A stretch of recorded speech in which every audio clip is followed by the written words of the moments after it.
और अगर आप करंट दे रहे हो, यहाँ सुनना, इधर की बात कर रहे हैं अपन, आप करंट दे रहे हो बैटरी के थ्रू और आपके करंट देने से एक ऐसी अभिक्रिया होती है जो अपने आप नहीं हो रही है, तो उसे कहते हैं इलेक्ट्रोलाइटिक सेल।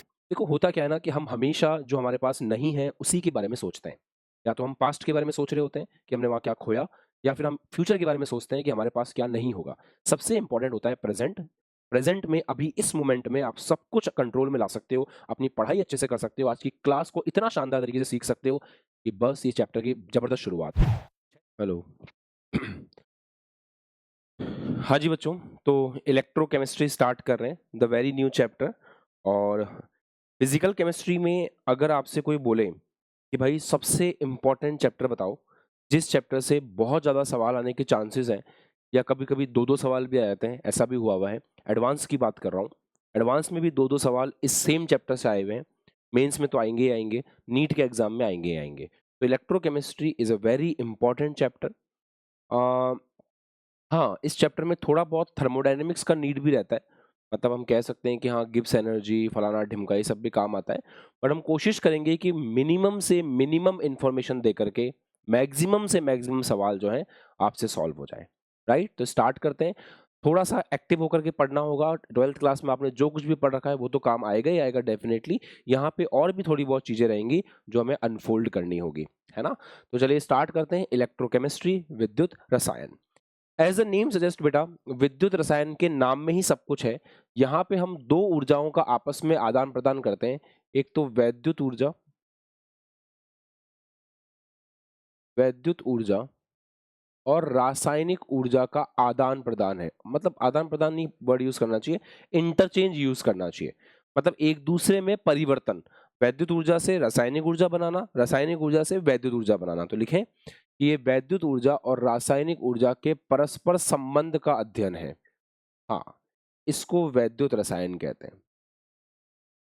बेसिकली अगर आपको कहें कि इस चैप्टर में हम लोग जो पढ़ेंगे उसका डिवीजन कैसे होगा, तो yes, this chapter can be divided into 3 parts. आप इस चैप्टर को 3 पार्ट्स में डिवाइड कर सकते हैं। इस चैप्टर को आप प्रॉपरली 3 पार्ट्स में डिवाइड कर सकते हैं। इस चैप्टर का जो सबसे पहला पार्ट है उसको कहते हैं गैल्वनी सेल। आप गैल्वनी सेल बोल लीजिए, आप वोल्टीय सेल बोल लीजिए, या फिर आप विद्युत रासायनिक सेल बोल लीजिए, एक ही बात है।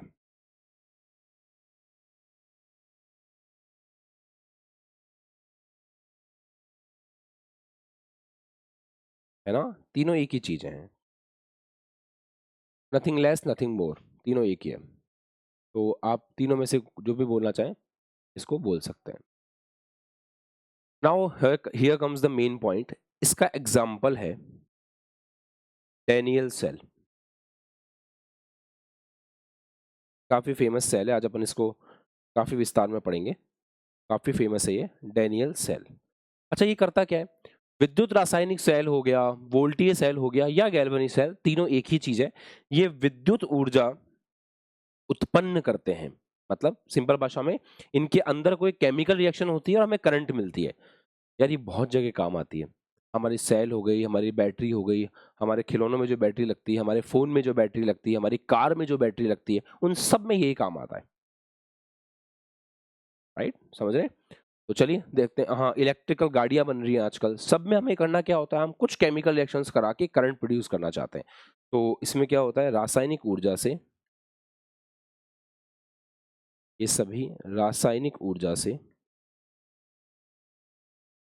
विद्युत ऊर्जा बनाती हैं।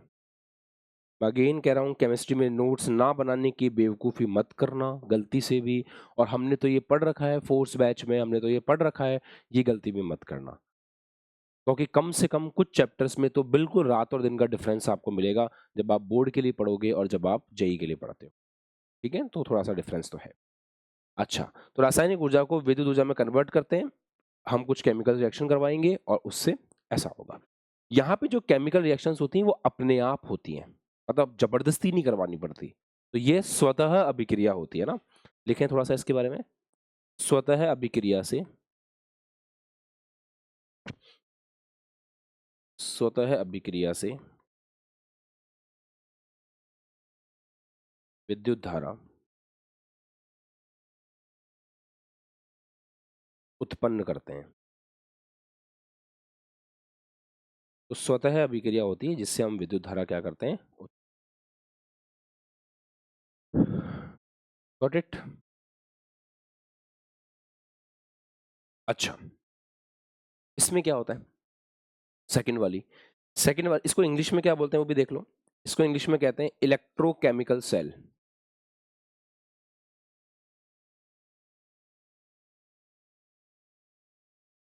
या फिर गैल्वेनिक सेल, या फिर वोल्टिक सेल।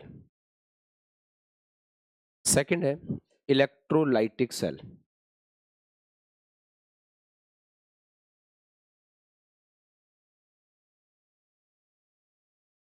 है ना, या फिर इसको कहते हैं विद्युत अपघटनी सेल।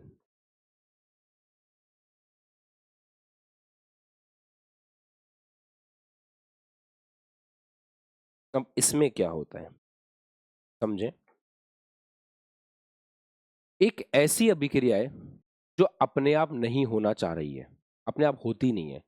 तो एक ऐसी अभिक्रिया है जो अपने आप नहीं हो रही है, अपने आप नहीं होने वाली अभिक्रिया को साइंस में कहते हैं नॉन स्पॉन्टेनियस, अस्वतः। ये थर्मोडायनेमिक्स की टर्म्स हैं, है ना। और अपने आप होने वाली को बोलते हैं स्वतः। तो यहां पे मैंने वर्ड यूज किया था स्वतः, मतलब ये स्पॉन्टेनियस है। तो स्पॉन्टेनियस अभिक्रिया जो अपने आप हो रही है उससे करंट मिल रही है, तो वो है विद्युत रासायनिक सेल। और अगर आप करंट दे रहे हो, यहां सुनना, इधर के लिए बात कर रहे हैं अपन, आप करंट दे रहे हो बैटरी के थ्रू, और आपके करंट देने से एक ऐसी अभिक्रिया होती है जो अपने आप नहीं हो रही है, तो उसे कहते हैं इलेक्ट्रोलाइटिक सेल। मतलब इलेक्ट्रोलाइटिक सेल में हम अपनी तरफ से बैटरी की सहायता से करंट देंगे, विद्युत ऊर्जा देंगे, और ऐसा करने से एक ऐसी अभिक्रिया होगी जो खुद नहीं होती है।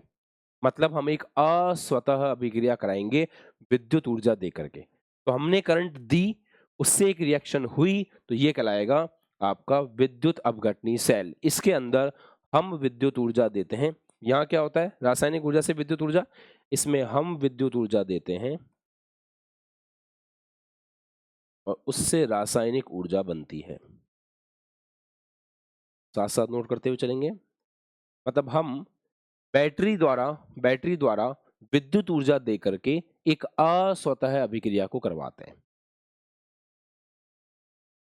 अर्थात देखें, बैटरी द्वारा विद्युत ऊर्जा दे करके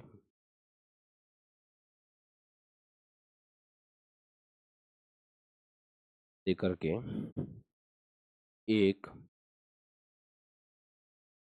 अस्वतः अभिक्रिया एक अस्वतः अभिक्रिया कराई जाती है। ठीक है, ये कहानी सही है। तो हम ऊर्जा देंगे और उससे अस्वतः अभिक्रिया होगी, और इसको कहते हैं इलेक्ट्रोलाइटिक सेल। डन। एक मजे की बात है कि असतह को पहली बात तो नॉन स्पॉन्टेनियस बोलते हैं।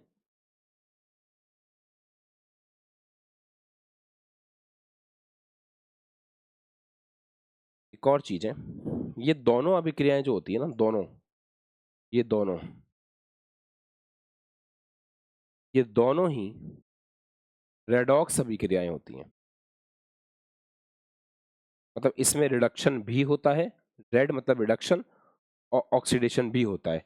मतलब किसी का रिडक्शन हो रहा होगा तो किसी का ऑक्सीडेशन भी हो रहा होगा, है ना। सही है, रिडक्शन ऑक्सीडेशन क्लियर होते हैं अपन को, बाकी मैं और समझा दूंगा। तो ये दो पार्ट हो गए। तीसरा एक और पार्ट है इस चैप्टर का जो थोड़ा इंपॉर्टेंट भी है और काफी काम का भी है। वो पार्ट ये है कि हम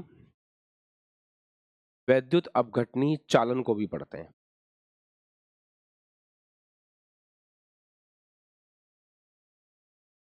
मतलब इलेक्ट्रोलाइटिक कंडक्शन को भी पढ़ा जाता है। इलेक्ट्रोलाइटिक कंडक्शन को पढ़ना इस चैप्टर का नेक्स्ट पार्ट ऐसा है। Got it. तो इस चैप्टर में कहाँ क्या कैसे पढ़ा जाएगा, क्या सब बच्चों को क्लियर है कि सर क्या पढ़ाने वाले हैं? क्लियर है सबको, एवरीवन? चलिए अब आप इसको अच्छे से लिख लीजिए, फिर हम आगे बढ़ रहे हैं।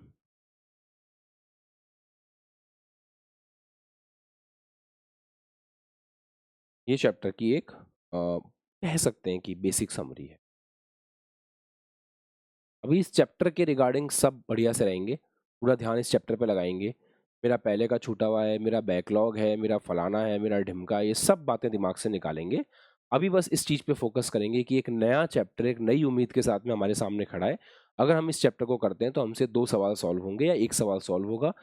4 नंबर हमारे यहाँ से आने वाले हैं और हमें फ़ायदा होगा। बस। देखो होता क्या है ना कि हम हमेशा जो हमारे पास नहीं है उसी के बारे में सोचते हैं। या तो हम पास्ट के बारे में सोच रहे होते हैं कि हमने वहाँ क्या खोया, या फिर हम फ्यूचर के बारे में सोचते हैं कि हमारे पास क्या नहीं होगा।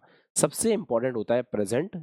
प्रेजेंट में अभी इस मोमेंट में आप सब कुछ कंट्रोल में ला सकते हो, अपनी पढ़ाई अच्छे से कर सकते हो, आज की क्लास को इतना शानदार तरीके से सीख सकते हो कि बस इस चैप्टर की जबरदस्त शुरुआत हो। 6 लेक्चर के अंदर इस चैप्टर को हमें फिनिश करना है, तो मान के चलें कि संडे या मंडे तक ये चैप्टर खत्म हो जाएगा। अगले 6 दिन हमें इलेक्ट्रोकेमिस्ट्री के सारे सवाल लगाने हैं। और जैसा मैंने बताया it's a very important chapter. ये एडवांस के लिए भी इंपॉर्टेंट है, ये मेंस के लिए भी इंपॉर्टेंट है। तो सब कुछ क्या हम ऐसा कर सकते हैं कि सब कुछ थोड़ी देर के लिए साइड में रख दें और 1 से डेढ़ घंटा हम जितना भी पढ़ने वाले हैं आज, पूरा ध्यान केवल इस टॉपिक पे लगाएं, है ना? ये एटीट्यूड रखना होता है। जैसे जब मैं क्लास में आ रहा हूँ तो मैं इधर-उधर के सब चीज़ें छोड़ के आऊँगा। 8 बजे संभव नहीं था कि मैं सब चीज़ें छोड़ के आ जाऊँ, तो मैंने क्लास चेंज कर दी, 9 बजे कर दी। और अब मैं तुम्हारे सामने खड़ा हूँ तो मेरे दिमाग में बहुत सारी चीज़ें हैं, वो सारी साइड में हैं। अभी केवल एक चीज़ है कि यहाँ सामने बच्चे बैठे हैं, इसी बोर्ड है, दिमाग में कुछ है जो आपको पढ़ाना है। That's it.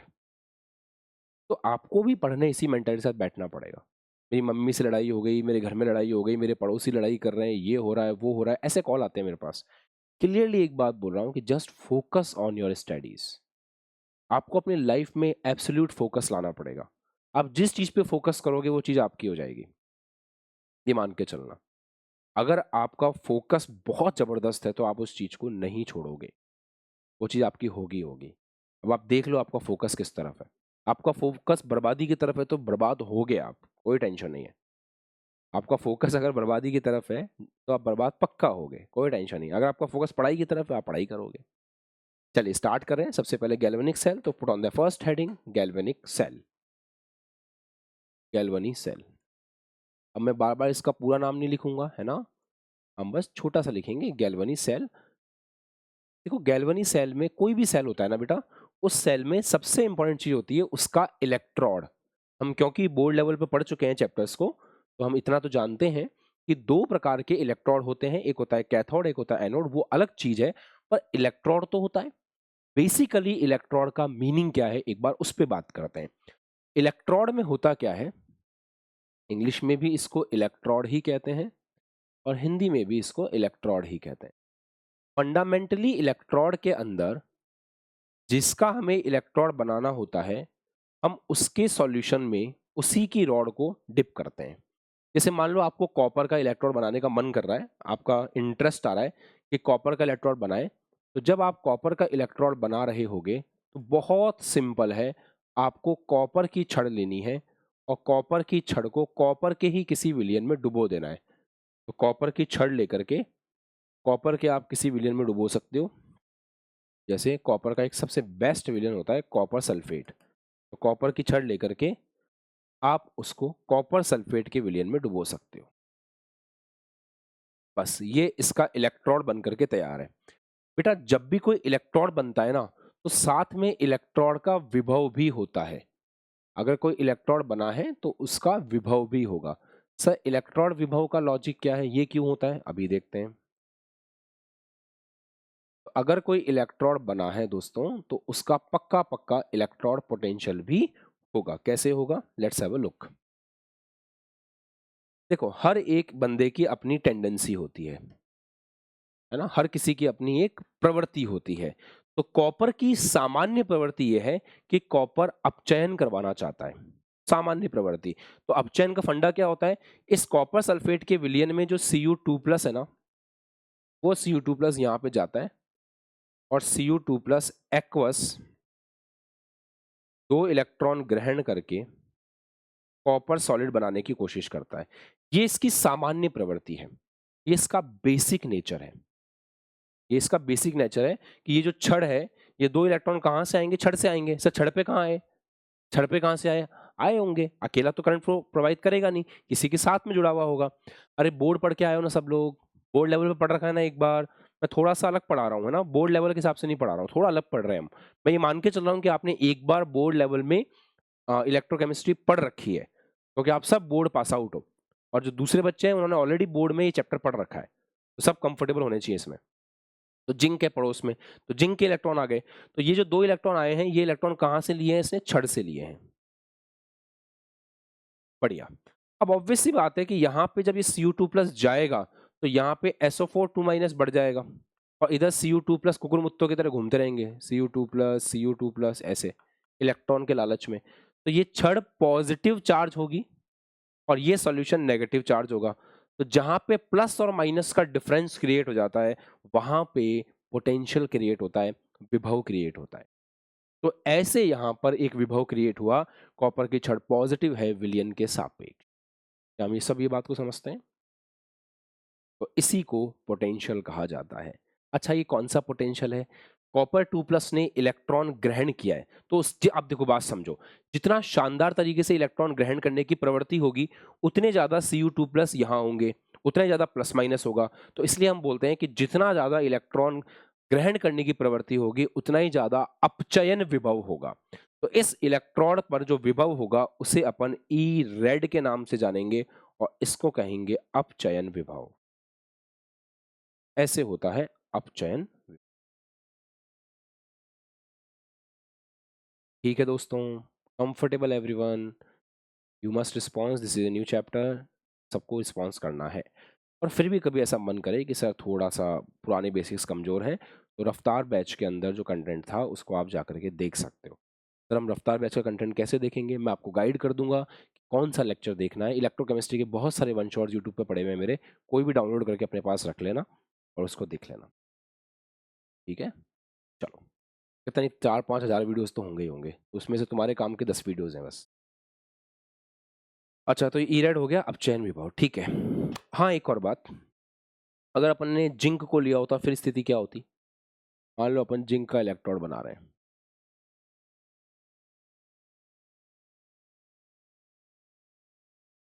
तो क्या आप मुझसे शेयर कर सकते हो जिंक की स्थिति? सोचो जिंक की स्थिति क्या होगी। तो किसी का भी इलेक्ट्रोड बनाते हैं, बड़ा आसान है, उसकी छड़ को उसके विलयन में डुबो दो। तो आप जिंक की छड़ लेकर के आ जाओ, किसी का भी इलेक्ट्रोड बनाना है, उसकी छड़ लेकर के आ जाओ और उसको उसके विलयन में डुबो दो। तो जिंक की छड़ लेकर के आ गए, ZnSO4 के विलयन में डुबो दिया। अच्छा, यहां क्या होगा? सामान्यतः जिंक की प्रवृत्ति ये होती है कि जिंक इलेक्ट्रॉन का दान करना पसंद करता है। जिंक सॉलिड ने इलेक्ट्रॉन का दान किया, 2 इलेक्ट्रॉन का दान किया, और जिंक एक्वस बनाया, मतलब जिंक जो है छड़ में से निकल निकल करके विलयन में आना स्टार्ट करेगा। तो विलयन पे इलेक्ट्रॉन मंडराते रहेंगे। वास्तव में ये जो इलेक्ट्रॉन है, यही यहां जाते हैं जब इन दोनों को अपन कनेक्ट करते हैं। तो ये कर क्या रहा है? ये छड़ के ऊपर इलेक्ट्रॉन छोड़ रहा है और Zn2+ बन के विलयन में आ रहा है। तो यहाँ पे प्लस माइनस का थोड़ा आपको फंडा समझ में आ रहा है, कहाँ पे माइनस हो रहा है, कहाँ पे प्लस हो रहा है। सर छड़ के ऊपर माइनस इकट्ठा हो रहा है, विलयन में प्लस इकट्ठा हो रहा है। क्या माइनस और प्लस अलग अलग हो गए? जी हाँ। अगर माइनस और प्लस अलग अलग होते हैं तो क्या विभव उत्पन्न होता है? फिजिक्स, हाँ सर। तो यहाँ पे जो विभवांतर है, वो विभवांतर इलेक्ट्रॉन के दान के कारण आ रहा है, और इलेक्ट्रॉन के दान को ऑक्सीकरण कहते हैं। तो इस विभव को ई ऑक्स के नाम से जाना जाता है, इसे ऑक्सीकरण विभव कहते हैं। तो इसे हम लोग किस नाम से जानते हैं? इसे हम लोग ऑक्सीकरण विभव के नाम से जानते हैं। I hope it's absolutely clear, सबको समझ में आ गया एवरीवन?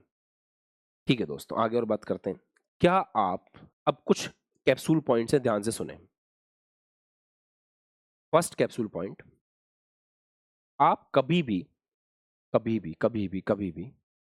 ऑक्सीकरण विभव और अपचयन विभव का निरपेक्ष मान नहीं निकाल सकते। अलग से ऑक्सीकरण विभव का मान कितना है अलग से अपचयन विभव का मान कितना है ये हम कभी कैलकुलेट नहीं कर सकते अलग अलग। तो फिर कैसे करते हैं? याद है, हम स्टैंडर्ड हाइड्रोजन इलेक्ट्रोड को यूज करते हैं। इसका अलग से विभव निकालना पॉसिबल नहीं है, इसका अलग से विभव निकालना पॉसिबल नहीं है। हम यूज करते हैं मानक हाइड्रोजन इलेक्ट्रोड। और मानक हाइड्रोजन इलेक्ट्रोड के बारे में दो बातें हैं कि एक ये एनोड की तरह भी काम कर सकता है, कैथोड की तरह भी काम कर सकता है। और मानक हाइड्रोजन इलेक्ट्रोड का विभव हम कितना लेके चलते हैं? मानक हाइड्रोजन इलेक्ट्रोड का विभव हम कितना लेके चलते हैं? 0 लेके चलते हैं। लिखेंगे इस पॉइंट को। ऑक्सीकरण विभव, अपने रजिस्टर्स खोल लेना आज रफ्तार के, फोर्स बैच के थोड़े बहुत रिवाइज करना। ऑक्सीकरण विभव, जिनको थोड़ा अजीब लग रहा है, ऑक्सीकरण विभव तथा अपचयन विभव का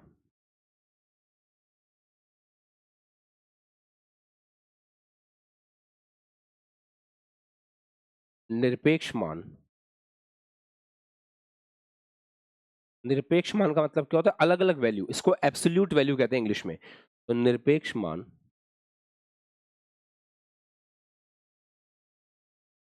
ज्ञात नहीं कर सकते।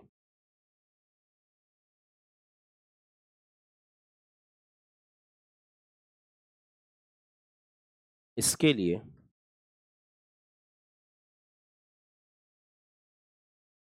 एक वैकल्पिक रास्ते के तौर पे, एक वैकल्पिक तरीके द्वारा, वैकल्पिक तरीके मानक हाइड्रोजन इलेक्ट्रोड,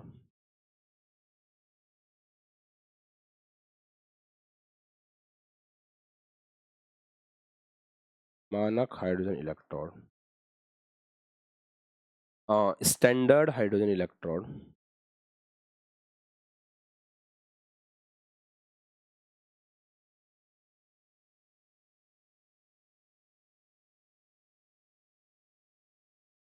SHE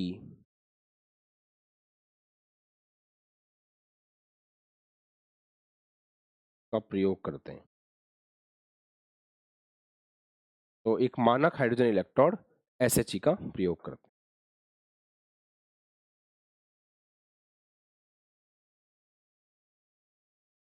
मानक हाइड्रोजन इलेक्ट्रोड अर्थात SHE का प्रयोग करते हैं। अब हालांकि SHE को डिटेल में पढ़ेंगे, बट SHE के बारे में दो पॉइंट्स हैं जो आप लिख के रख लो, अभी काम आएंगे आपके ना। इंपॉर्टेंट दो पॉइंट हमको लिख के रख लेने चाहिए। पहला पॉइंट, SHE का जो इलेक्ट्रॉन विभव है, इसका मानक इलेक्ट्रॉन, सर मानक इलेक्ट्रॉन विभव क्या होता है पढ़ेंगे आज, थोड़ा लेट पढ़ेंगे, अभी लिख के रख लो। इसका इलेक्ट्रॉन विभव सभी तापमान पे अपन 0 लेके चलते हैं। इसका मानक इलेक्ट्रॉन विभव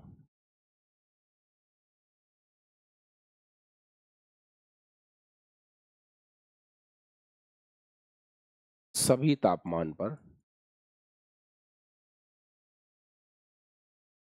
0 लेते हैं। सेकंड, ये एनोड की तरह भी काम कर सकता है, कैथोड भी की तरह भी काम कर सकता है। ये एनोड तथा कैथोड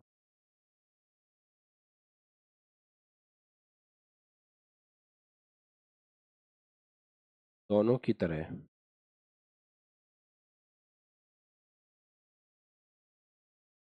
कार्य कर सकता है। चाहो तो तुम्हारा मन के ऊपर है, चाहो तो इसको एनोड बना लो, तुम चाहो तो इसको कैथोड बना लो।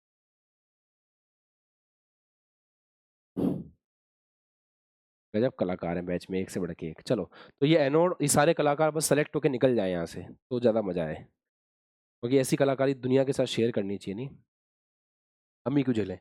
तो इसका माना है कि इलेक्ट्रॉन विभव सभी तापमान पे हम 0 लेते हैं, पहली बात। दूसरी बात, ये एनोड भी बन सकता है और कैथोड भी बन सकता है। चलिए अब कोशिश करते हैं इनको मिक्स करके सेल बनाने की।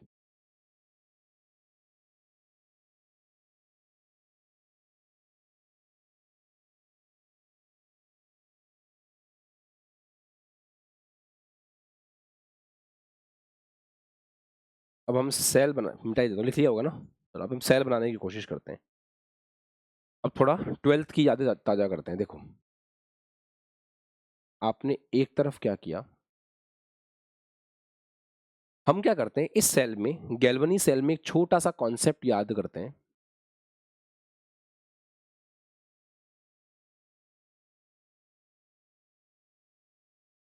और वो छोटा सा कॉन्सेप्ट होता है लोन कॉन्सेप्ट। लोन कॉन्सेप्ट क्या चीज है सर? लेफ्ट में ऑक्सीडेशन होगा।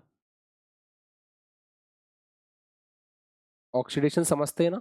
ऑक्सीकरण। ऑक्सीकरण का मतलब इलेक्ट्रॉन का दान, सिंपल। और रिडक्शन मतलब इलेक्ट्रॉन का। इस पूरे चैप्टर में आपको ऑक्सीडेशन रिडक्शन में ज्यादा परेशान नहीं होना है। इलेक्ट्रॉन का दान किया है तो ऑक्सीडेशन, इलेक्ट्रॉन को ग्रहण किया है तो रिडक्शन। अच्छा, तो लेफ्ट में ऑक्सीडेशन होगा। जहां ऑक्सीडेशन होगा बच्चा पार्टी, वो चीज एनोड होगी। और अमन, एनोड क्या होता है बेटा? नेगेटिव होता है। तो और इसको हमें दिमाग में रखना है। अच्छा, बनाए। तो अभिषेक, लेफ्ट में अपन क्या रखें फिर? लेफ्ट में उनको ऑक्सीडेशन करना है। और गैल्वनी सेल में हम जिस सेल की बात कर रहे हैं वो है डैनियल सेल। तो डैनियल सेल तो जिंक और कॉपर का मिलकर बना होता है। तो जिंक की ऑक्सीकरण की प्रवृत्ति होती है तो जिंक का बनता है उसमें एनोड। और कॉपर की अपचयन की प्रवृत्ति होती है तो कॉपर का उसमें बनता है कैथोड। सही है। अब अगर जिंक का एनोड बनना है, क्योंकि जिंक की प्रवृत्ति ज्यादा है ऑक्सीकरण की, तो एनोड लेफ्ट में है। तो लेफ्ट में किसका इलेक्ट्रॉन होगा? लेफ्ट में जिंक का इलेक्ट्रॉन होगा। अच्छा, जिंक का इलेक्ट्रॉन कैसे बनाएंगे सर? जिंक का इलेक्ट्रॉन बनाने के लिए आपको जिंक की छड़ को रखना पड़ेगा जिंक के विलयन में। ये जिंक की छड़ हो गई। जिंक की छड़ को आपने जिंक के विलयन में रख दिया, Zn4 के अंदर पटक दिया। ठीक है। राइट हैंड साइड में क्या होना है सर? राइट हैंड साइड में अपचयन होना है। अपचयन के लिए आपने कॉपर की छड़ को यूज किया। कॉपर की छड़ को कॉपर के विलयन में डाल दिया।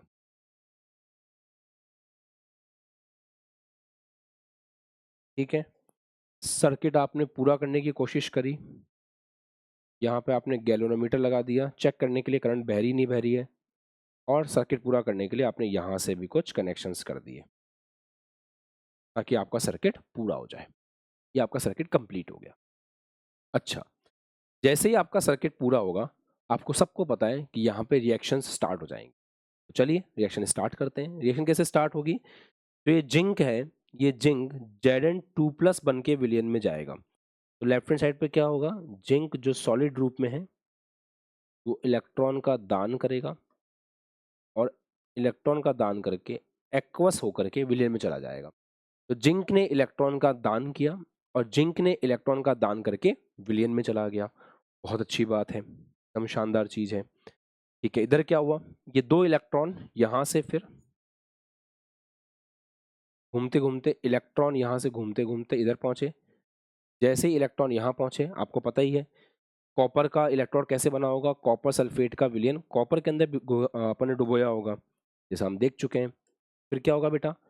यहाँ से जो Cu2+ है, वो Cu2+ गया, उसने उस इलेक्ट्रॉन को ग्रहण किया। यहाँ कैसी अभिक्रिया हुई?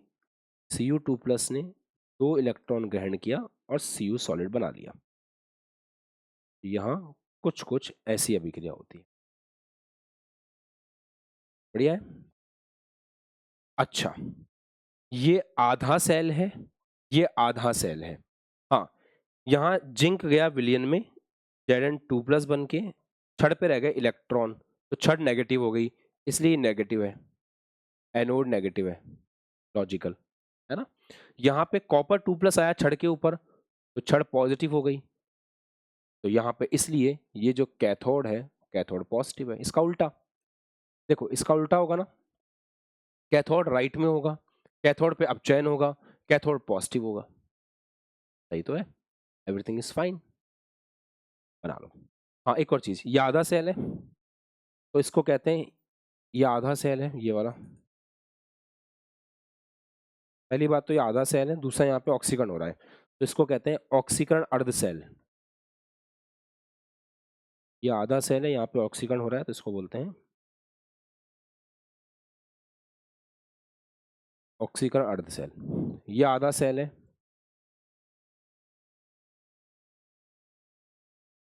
और यहाँ अपचयन हो रहा है, तो इसको कहते हैं अपचयन अर्ध सेल। लिख लो बेटा, प्रिंस बना लो, नोट्स काम आएंगे, लिख लो साथ साथ, है ना, देखने से कुछ नहीं होगा, अगर देखते रहोगे तो देखते ही रहोगे, फिर हम भी आपकी परसेंटाइल देखेंगे जिसमें एनआईटी भी नहीं मिल रही होगी।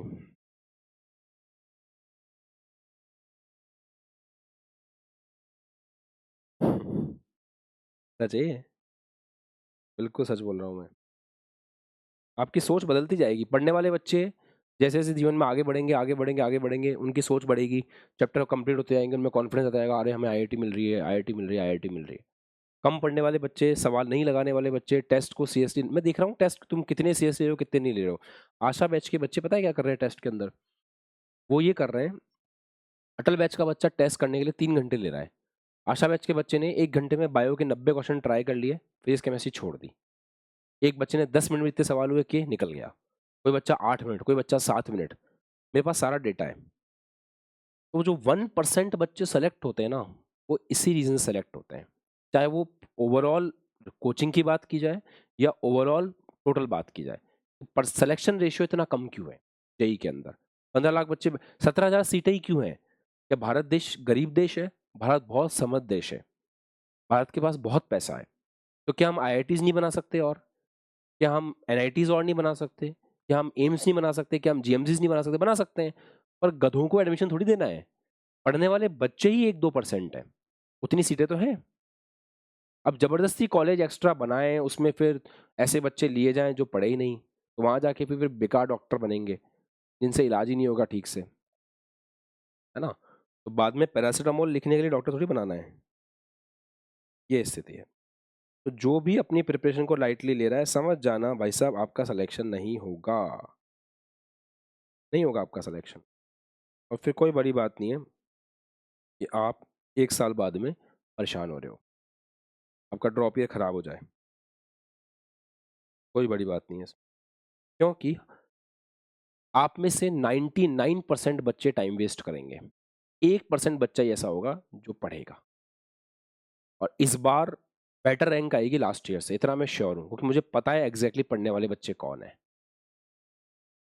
समझ रहे हो बात को? और जब मेरे पास कोई कॉल करेगा लास्ट टाइम पे, तो यस, मेरे पास भी प्रायोरिटीज होंगी कि मैं किसका फ़ोन उठाऊं, किससे बात करूं, किसको पहले रिस्पॉन्स करूं, और डेफिनेटली उसमें उसको ज़्यादा प्रायोरिटी मिलेगी जो पूरे साल पढ़ रहा है, और मिलनी भी चाहिए, क्योंकि जिसने पूरे साल मेहनत की है, हर बात मानी है, ऑब्वियस सी बात है कि टीचर उनका फ़ोन पहले उठाएंगे, उनको पहले गाइड करेंगे। और वैसे भी मेरी गाइडेंस अक्टूबर के बाद आप फॉलो ही नहीं कर पाओगे, अक्टूबर के बाद आप फॉलो ही नहीं कर पाओगे मेरी गाइडलाइंस को, क्योंकि वो होंगी उन बच्चों के लिए जो पढ़ने वाले हैं, नहीं पढ़ने वाले बच्चे तो कर ही नहीं पाएंगे। इसलिए ढंग से पढ़ो, नोट्स बनाओ, साथ साथ मेहनत करो, ना, सीधी सी बात है। चलिए आगे बढ़े। अब हम ये देख रहे हैं, 2 रिएक्शन यहाँ पे हुई है, एक जिंक सॉलिड, उससे बना है Zn2+ +2 इलेक्ट्रॉन। हर रिएक्शन के लिए सब बच्चों को पता होना चाहिए, हर रिएक्शन के लिए एक गिब्स ऊर्जा होती है। क्या आपने गिब्स ऊर्जा का नाम पहले कभी सुना है? नहीं सुना है तो बता देता हूँ। थर्मोडायनेमिक्स में गिब्स ऊर्जा का मतलब होता है कोई भी रिएक्शन स्वतः होगी नहीं होगी, ये सब डिपेंड करता है गिब्स एनर्जी के ऊपर। मान लेते हैं इस की गिब्स एनर्जी डेल्टा G1 है, और इसका इलेक्ट्रॉन विभव जो अभी अभी अपन पढ़ के आए, इसका इलेक्ट्रॉन विभव Eox है। सर इलेक्ट्रॉन विभव क्यों होगा? यार इलेक्ट्रॉन विभव ही तो होगा, क्योंकि यहाँ पे प्लस माइनस डेवलप हुआ है, यहाँ एक विभव आया है, ऑक्सीकरण के कारण आया है, तो Eox है, ऐसा हम बोल सकते। अच्छा एक बात और, कॉपर 2+ एक्वस है, वो 2 इलेक्ट्रॉन ग्रहण कर रहा है, कॉपर सॉलिड बन रहा है। इस अभिक्रिया के लिए भी अपना एक डेल्टा G होगा, और ये अभिक्रिया के लिए इसका एक विभव होगा जिसको अपन कहेंगे इलेक्ट्रॉन विभव E naught E red. E red क्यों बोलेंगे इसको अपन, क्योंकि यहाँ पे रिडक्शन हो रहा है। अच्छा, किसी भी रिएक्शन का डेल्टा जी कैसे लिखते हैं उसको थोड़ा समझते हैं। यहाँ से अब थर्मोडायनेमिक्स स्टार्ट हो रही है। पूरा थर्मोडायनेमिक्स की कैप्सूल्स में आपको बता रहा हूँ, सुन लेना, कोई बात नहीं, समझने में दिक्कत भी होगी तो कवर अप हो जाएगा, कोई परेशानी वाली बात नहीं है। डेल्टा जी आर का मतलब होता है कि हमने सेल से कितना विद्युत कार्य लिया है। सेल द्वारा सेल से प्राप्त विद्युत कार्य, हमने सेल से कितना विद्युत कार्य लिया है उसको डेल्टा जी के नाम से जानते हैं। मतलब electrical work obtained from cell, थोड़ी इंग्लिश भी लिख लेते हैं ठीक रहेगा। Electrical work, electrical work obtained from cell, आपने सेल से कितना इलेक्ट्रिकल वर्क खींचा है उसे डेल्टा जी कहते हैं। अच्छा, कितना खींचा होगा सोचो, एक सेल से आप कितना इलेक्ट्रिकल वर्क खींच सकते हो। क्या थोड़ी बहुत आपको विद्युत विभवांतर वाले टॉपिक याद है? विभवांतर बराबर क्या होता है?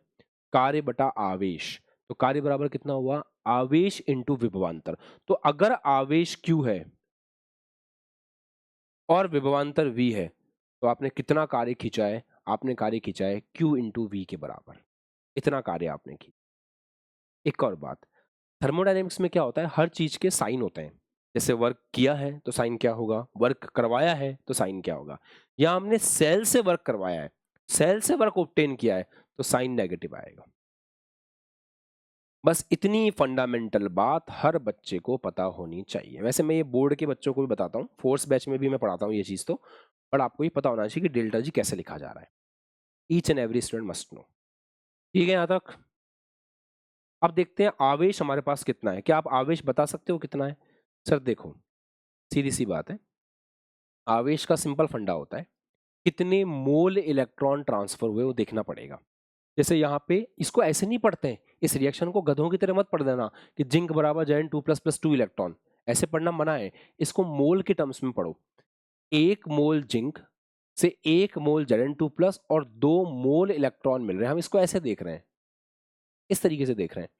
क्या आप लोग जानते हो, थोड़ा बहुत आपको याद है इलेक्ट्रोस्टैटिक्स का, पुराना जमाने की बातें, कि 1 मोल इलेक्ट्रॉन का आवेश 96500 कुलाम होता है और वो 1 फैरेड के बराबर होता है। पता है तुम्हें? एक इलेक्ट्रॉन का आवेश होता है 1.6 इंटू 10⁻⁻19 कुलाम। 1 मोल का मतलब क्या होता है? 1 मोल का मतलब होता है 6.02 इंटू 10⁻23 इलेक्ट्रॉन। तो 1 मोल इलेक्ट्रॉन का आवेश कितना होगा? अगर कोई तुमसे पूछ ले 1 मोल इलेक्ट्रॉन का आवेश कितना होगा, तो 1.6 इंटू 10⁻⁻19, ये एक इलेक्ट्रॉन का आवेश है। 1 मोल में इतने इलेक्ट्रॉन होते हैं, तो उससे गुणा कर दो, तो ये जो निकल के आता है ये लगभग 96500 कुलाम निकल के आता है, और इसी को 1 फैरेड कहते हैं, फैराडे सॉरी, इसी को 1 फैराडे कहते हैं। अच्छा, तो यहां से क्या हम ऐसा बोल सकते हैं कि अगर n मोल इलेक्ट्रॉन है, 1 मोल इलेक्ट्रॉन है तो कितना हो गया F के बराबर, n मोल इलेक्ट्रॉन है तो n इंटू एफ, और V को क्या लिख सकते हैं? E लिख सकते हैं। ये डेल्टा जी आर का एक्सप्रेशन आ जाता है। क्या सब बच्चों को ये एक्सप्रेशन याद रहेगा? पूरे चैप्टर में याद रखना पड़ेगा, क्योंकि इसके बिना सवाल बनेंगे नहीं। एक चीज और, तो फिर यहाँ डेल्टा जीवन को कैसे लिख सकते हैं? क्या कोई सोच सकता है कि यहाँ पे डेल्टा जीवन कैसे लिखा जाएगा? लिख लेंगे बाद में, चलो छोड़ो, बाद में लिख लेंगे। और यहाँ पे अलग लिख सकते हैं, यहाँ पे अलग लिख सकते हैं। एक चीज और, सेल रिएक्शन टोटल कौन सी कैसे आएगी? सेल रिएक्शन टोटल ये आएगी, zinc solid plus copper 2 plus aqueous से बना zinc 2 plus aqueous plus copper solid, इस तरीके से। हाँ, इसको सेल रिएक्शन बोलते हैं। इलेक्ट्रॉन से इलेक्ट्रॉन कट जाएंगे, यह है सेल रिएक्शन। एक छोटी सी कहानी और है जो सबको बतानी है। दो तरह के गुण होते हैं थर्मोडायनेमिक्स के अंदर, ऊष्मागतिकी में, एक इंट्रिंसिक, एक एक्सट्रिंसिक। नाम सुना है कभी? इंट्रिंसिक को बोलते हैं आंतरिक गुण, एक्सट्रिंसिक को बोलते हैं बाह्य गुण। आंतरिक गुण वो गुण होते हैं जो पदार्थ की मात्रा पर डिपेंड नहीं करते हैं, और बाह्य गुण वो होते हैं जो पदार्थ की मात्रा पर डिपेंड करते हैं। जैसे मैं आपको एग्जांपल देता हूं, एक ही बार में समझ में आ जाएगा। द्रव्यमान कैसा गुण है? क्या द्रव्यमान पदार्थ की मात्रा पर डिपेंड करता है? बिल्कुल सर। आप इतना लोगे, द्रव्यमान कम होगा, वही चीज आपने इतनी ले ली, द्रव्यमान ज्यादा होगा, और ले ली और ज्यादा होगा। सही है। तो द्रव्यमान एक बाह्य गुण है, एक्सट्रिंसिक प्रॉपर्टी है। घनत्व, घनत्व होता है द्रव्यमान बटा आयतन। आप पानी इतना सा लो, एक गिलास इतना पानी लो, एक गिलास पानी लो, 1 लीटर पानी लो, कितना ही पानी ले लो, एक टंकी में पानी भरा हुआ है, सारे पानी का द्रव्यमान अलग अलग है, पर सारे पानी का घनत्व सेम है, 1 ग्राम/ml। तो घनत्व कैसा गुण हुआ? इंट्रिंसिक। और द्रव्यमान कैसा गुण हुआ? एक्सट्रिंसिक। हेलो, है ना? बाह्य आंतरिक, हिंदी में बोले तो आंतरिक बाह्य। तो इस हिसाब से यहाँ पे देखें, यहाँ पे ई कैसे लिख सकते हैं अपन? यहाँ पे ई लिख सकते हैं delta G R upon minus का NF।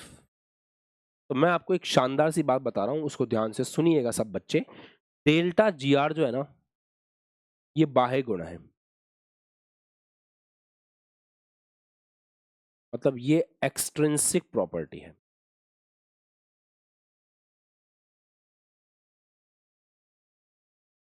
सर एक्सट्रिंसिक प्रॉपर्टी क्यों है? डिपेंड तो कर रही है मात्रा पे। देख लो फॉर्मूला, देख लो, एन जितना ज्यादा होगा डेल्टा जी आर उतना ज्यादा होगा। एन क्या है? कितने नंबर ऑफ मोल है, तो मोल बढ़ा दो, ये बढ़ जाएगा, मतलब पदार्थ की मात्रा पर निर्भर कर रहा है, एक्सट्रिंसिक प्रॉपर्टी। अच्छा, ई क्या है? तो ई के लिए मैं कहूंगा कि ये इंट्रिंसिक प्रॉपर्टी है। सर कैसे? नंबर ऑफ मोल से भाग लग गया ना, तो ये तो प्रति मोल आ गया। प्रति मोल, नंबर ऑफ मोल से भाग लगा दिया अपन ने, तो ये हमेशा प्रति मोल के लिए परिभाषित हो गई। और प्रति मोल के लिए परिभाषित कर दिया तो बात खत्म, फिर तो वो 1 मोल के लिए परिभाषित हो गई। और 1 मोल, किसी 1 मोल में मात्रा हट गई, अब तो प्रति मोल के लिए हो चुका है। तो एक्सट्रिंसिक किस में कन्वर्ट हो चुकी है? इंट्रिंसिक में। तो डेल्टा जी एक्सट्रिंसिक है। हाँ, एक बात और, थर्मोडायनेमिक्स में आप पढ़ोगे, जब मैं वहां पढ़ाऊंगा तो आपको याद भी दिलाऊंगा कि अगर किसी एक्सट्रिंसिक प्रॉपर्टी को आप भाग लगा दो ऐसे मोल वगैरह किसी से, तो वो कन्वर्ट हो जाती है इंट्रिंसिक के अंदर। तो ये कैसी प्रॉपर्टी है? इंट्रिंसिक, ये आंतरिक गुण है, ये आंतरिक, ऐसा हम लोग बोल सकते हैं। तो ये इंट्रिंसिक एक्सट्रिंसिक सब बच्चों को एकदम क्लियरली समझ में आना चाहिए कि व्हाट डज आई मीन, मैं यहाँ पे क्या बात करना चाहता हूँ। ओके एवरीवन, युवांक, जगह थोड़ी सी कम है, बट हम अगले पेज पे इसी चीज को वापस से रिक्रिएट करके लिखेंगे।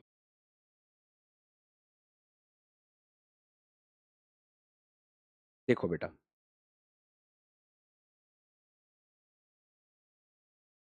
क्या हम इसके लिए ऐसा लिख सकते हैं?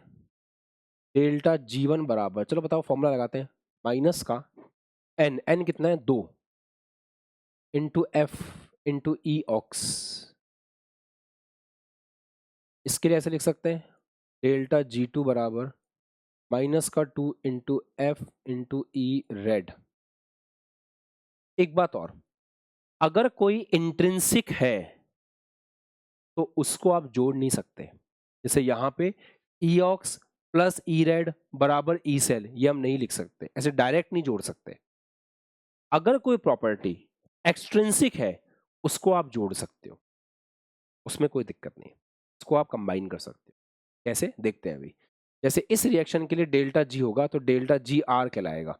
तो डेल्टा जी आर रिएक्शन के लिए लिख रहे हैं तो ये होता है delta G1 plus delta G2। ऐसे हम कर सकते हैं कि इन दोनों रिएक्शन का डेल्टा जी जोड़ा और वो डेल्टा आर के, इस रिएक्शन के डेल्टा आर के बराबर आ गया, डेल्टा जी आर के बराबर आ गया। ये आप कर सकते हो, पर इनको आप नहीं जोड़ सकते। ऐसे नहीं बोल सकते आप कि ई ऑक्स प्लस ई रेड बराबर ई सेल, ये गंदी बात है, ये हम नहीं कर सकते।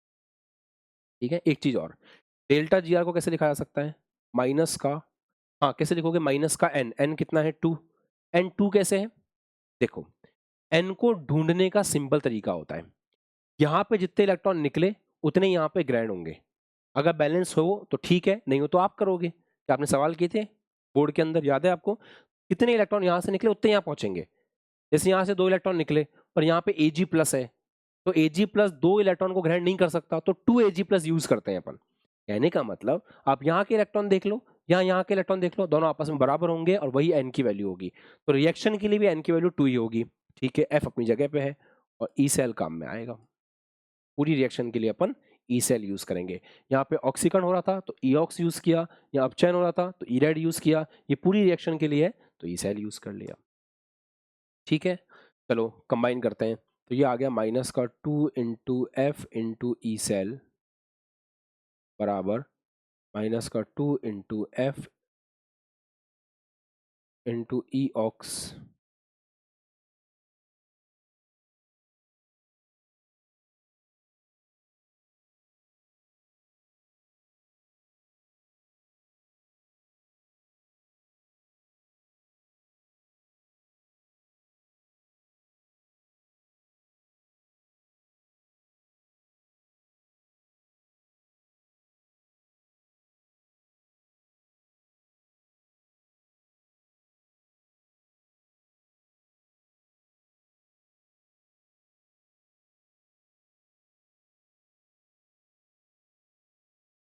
अब देखो 2 से 2 कट जाएगा, एफ कट जाएगा, माइनस कट जाएगा, तो ये आ जाएगा ई सेल बराबर E ox plus E red. सही तो वही आ गया। आपने तो मना किया था इनको जोड़ना मत, मैंने मना किया था, मैंने मना किया था, सही तो किया था। इनको जोड़ नहीं सकते आप ऐसे। ई ऑक्स प्लस ई रेड बराबर ई आर, ये नहीं कर सकते आप, ये मना है, ये अलाउ नहीं है कि आप ऐसे लिख दो ई सेल बराबर E ox plus E red, ये बिल्कुल अलाउ नहीं है।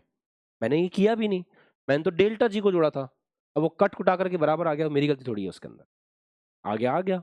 और वैसे ये नहीं कर सकते अपन, हमेशा ये काम नहीं करेगा। ये तो डेल्टा जी के थ्रू आया है, मतलब इस एक्सप्रेशन के थ्रू ये एक्सप्रेशन आया है। डायरेक्ट इस एक्सप्रेशन को अपन नहीं लिख सकते, किसी भी आंतरिक गुण को ऐसे डायरेक्ट जोड़ा नहीं जा सकता। हमेशा इंट्रिंसिक प्रॉपर्टी को ऐसे ऐड नहीं कर सकते, एक्सट्रिंसिक को ऐड कर सकते हैं। उसके थ्रू आया है वो एक अलग चीज है। पर यहाँ पे एक और पंगा है, ये भी ढंग से काम करता नहीं है। कैसे नहीं करता समझिएगा, ये आपको थोड़ा बहुत पढ़ाया भी जाता है कि होगा क्या, जैसे जैसे जैसे जैसे रिएक्शन आगे बढ़ेगी आगे बढ़ेगी आगे बढ़ेगी, एक प्रॉब्लम क्रिएट होगी। जैसे जैसे यहाँ पे Zn2+ आता जाएगा, अब थोड़ा थोड़ा याद करो बोर्ड की कहानी। जैसे जैसे यहाँ पे Zn2+ आता जाएगा आता जाएगा आता जाएगा आता जाएगा, यहाँ पे बहुत ज्यादा Zn2+ इकट्ठा हो जाएगा। बहुत ज्यादा Zn2+ के इकट्ठे होने के कारण वहां इतना सारा प्लस बन जाएगा कि वो और Zn2+ को अपने पास नहीं आने देगा, प्रतिकर्षण होगा। ऐसे ही यहाँ पे Cu2+ इतना जा चुका होगा, इतना जा चुका होगा कि SO4 2- की संख्या इतनी बढ़ जाएगी, इतनी बढ़ जाएगी कि वो पकड़ के रखेगा और ज्यादा Cu2+ को जाने नहीं देगा। आपको क्या लगता है, यहाँ पे जिंक इलेक्ट्रॉन निकालता जाएगा, लास्ट में इलेक्ट्रॉन बचेंगे, रॉड खत्म हो जाएगी? ऐसा नहीं हो पाता। नितिन याद आ रहा है, याद आ रहा है? ऐसा नहीं हो पाता ना। यहाँ से इलेक्ट्रॉन निकल रहे हैं, Zn2+ निकल रहा है, यहाँ पे इलेक्ट्रॉन इकट्ठे हो रहे हैं, माना। पर एक टाइम बाद में विलियन के अंदर Zn2+ इतने बढ़ जाते हैं कि वो और जिंक को Zn2+ बन करके शिवानी आने नहीं देते हैं। सिमिलरली यहाँ से जो Cu2+ है उसके जाने के कारण SO4 2- भी इतना बढ़ जाता है कि वो बचे हुए Cu2+ को इतना अच्छे से पकड़ लेता है कि उसको अलाउ नहीं करता जाना। इसलिए फिर हम यहाँ पे क्या करते हैं, यहाँ पे सॉल्ट ब्रिज का प्रयोग करते हैं।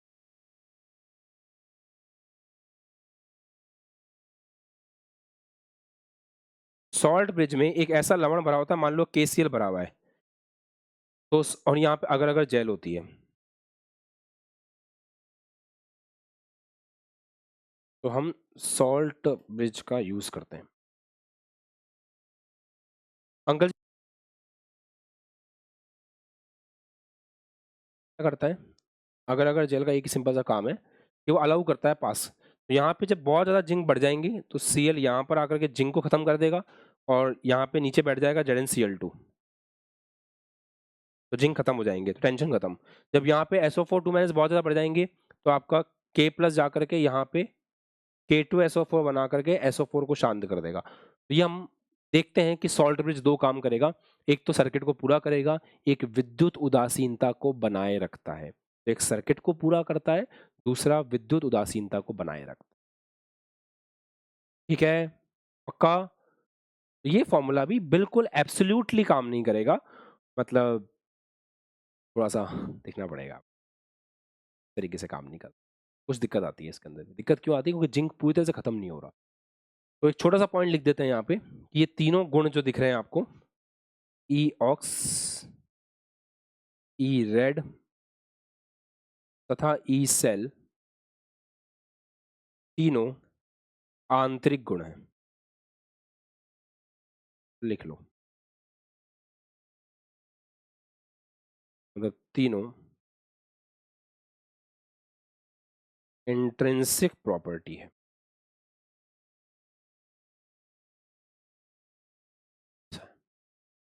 तीनों के तीनों क्या है? Intrinsic property. बढ़िया, नोट कर लीजिए, अच्छे से नोट कर।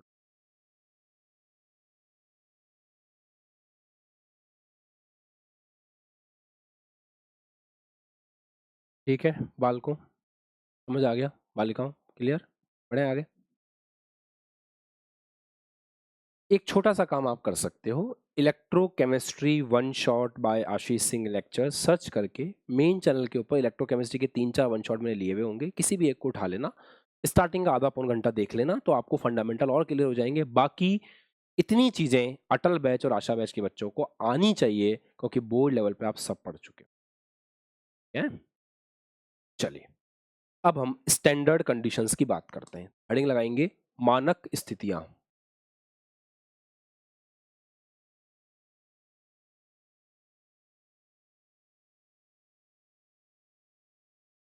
Standard condition.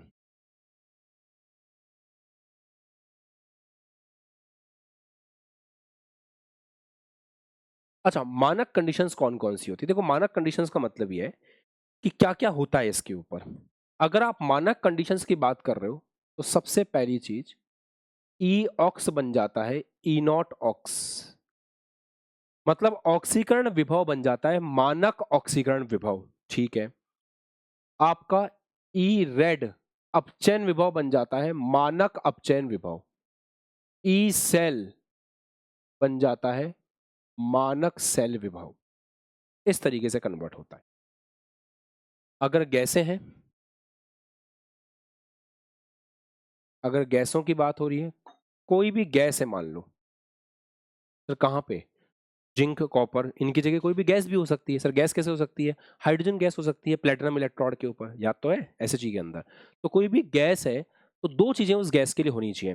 पहला, वो गैस आपकी आदर्श गैस होनी चाहिए। दूसरा, वो गैस एक बार प्रेशर पे होनी चाहिए। लिख लो, आदर्श गैस होनी चाहिए, और दूसरा उसका प्रेशर एक बार होना चाहिए, एक बार दाब के ऊपर होनी। तो अगर आपके इलेक्ट्रोड के अंदर एक बार दाब के ऊपर, एक बार दाब के ऊपर आइडियल गैस, आदर्श गैस ली हुई है, तो वो आदर्श कंडीशन। That's it. ठीक है, अगर आपका पदार्थ विलयन में है, विलयन की अवस्था में है,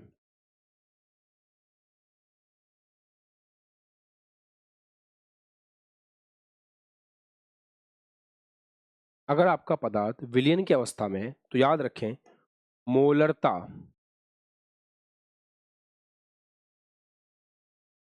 एक होनी चाहिए, 1 मोलर होना चाहिए। तो अगर पदार्थ विलयन की अवस्था में, तो मोलरता 1 होनी चाहिए, मतलब 1 मोल होना चाहिए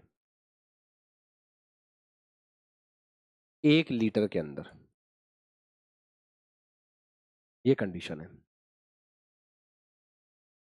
ये सब मानक कंडीशंस ना बड़ी काम की होती है, मतलब आप जब ढूंढने जाओगे तो आपको मानक कंडीशंस मिलेंगी, और मानक कंडीशन मिलेंगी तो ही आप ई नॉट एक्स या उनकी बात कर रहे होगे। अच्छा, सॉलिड और लिक्विड हो तो क्या करेंगे? मान लो कहीं पे सॉलिड या लिक्विड हो, इसके लिए क्या करेंगे? बहुत सिंपल है। अगर सॉलिड है तो टेंशन की बात नहीं है। सॉलिड आपका शुद्ध होना चाहिए, उसमें मिलावट नहीं होनी चाहिए, और प्रेशर हमेशा आपको 1 बार लेना है। तो जो भी सॉलिड लिक्विड आप ले रहे हो, वो सॉलिड लिक्विड बिल्कुल प्योर होना चाहिए।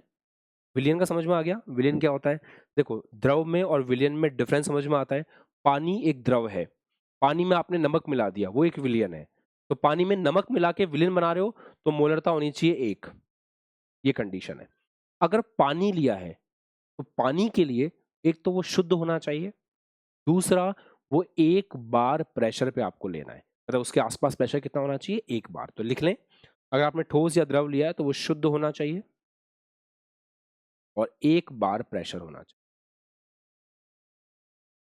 बस ये कंडीशंस हैं। अगर ये सारी कंडीशंस फुलफिल होती हैं तो हम 100% बोल सकते हैं कि हम मानक कंडीशंस की बात कर रहे हैं।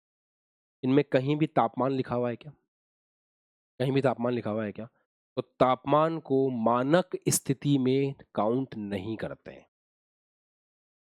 हमारे साथ बोर्ड में धोखा हुआ, वहां हमको बताया गया था 25 डिग्री सेंटीग्रेड। धोखा नहीं हुआ है। एक्चुअल में कहानी ऐसी है कि तापमान को मानक स्थिति में काउंट नहीं किया जाता है। जनरली सामान्यतः तापमान को 25 डिग्री सेंटीग्रेड लेके चलते हैं। देख लो।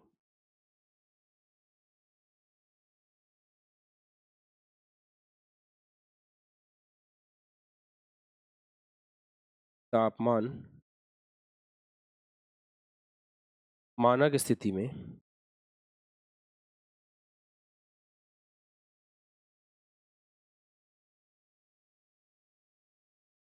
काउंट नहीं होता। इसे जनरली, इसे सामान्यतः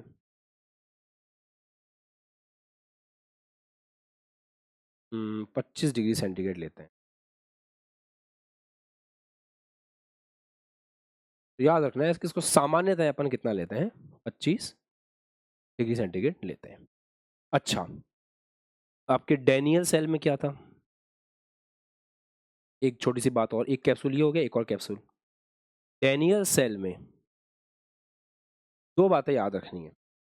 वैसे तो आपको पता भी होती है, बता तो दी यार, रहने दो, बता दिया पहले ही बता दिया मैंने कि एनोड नेगेटिव है, कैथोड पॉजिटिव है। ये तो याद रख लोगे कि एनोड नेगेटिव है, मतलब ये एनोड का ये हिस्सा नेगेटिव है एनोड, और ये कैथोड पॉजिटिव है, ये भी याद रखना है। यहाँ पे कंडीशन कुछ कुछ ऐसी होती है। बढ़िया, शानदार, ठीक है। आईआईटी जेई के हिसाब से एक थोड़ा इंपॉर्टेंट पॉइंट है, उसको कैप्सूल में ही लिख लो। कॉपी कर लिया, कर लो, भले ही नहीं किया तो लिख लो सारा कुछ, छूट गया हो तो लिख लो, फटाफट लिख लो।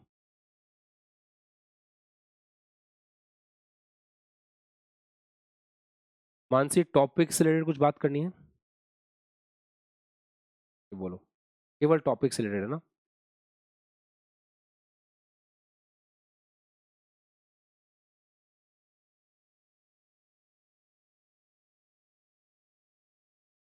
अच्छा, क्या आपके ये समझ में आया कि डेल्टा जी बराबर माइनस का एन एफ ई होता है?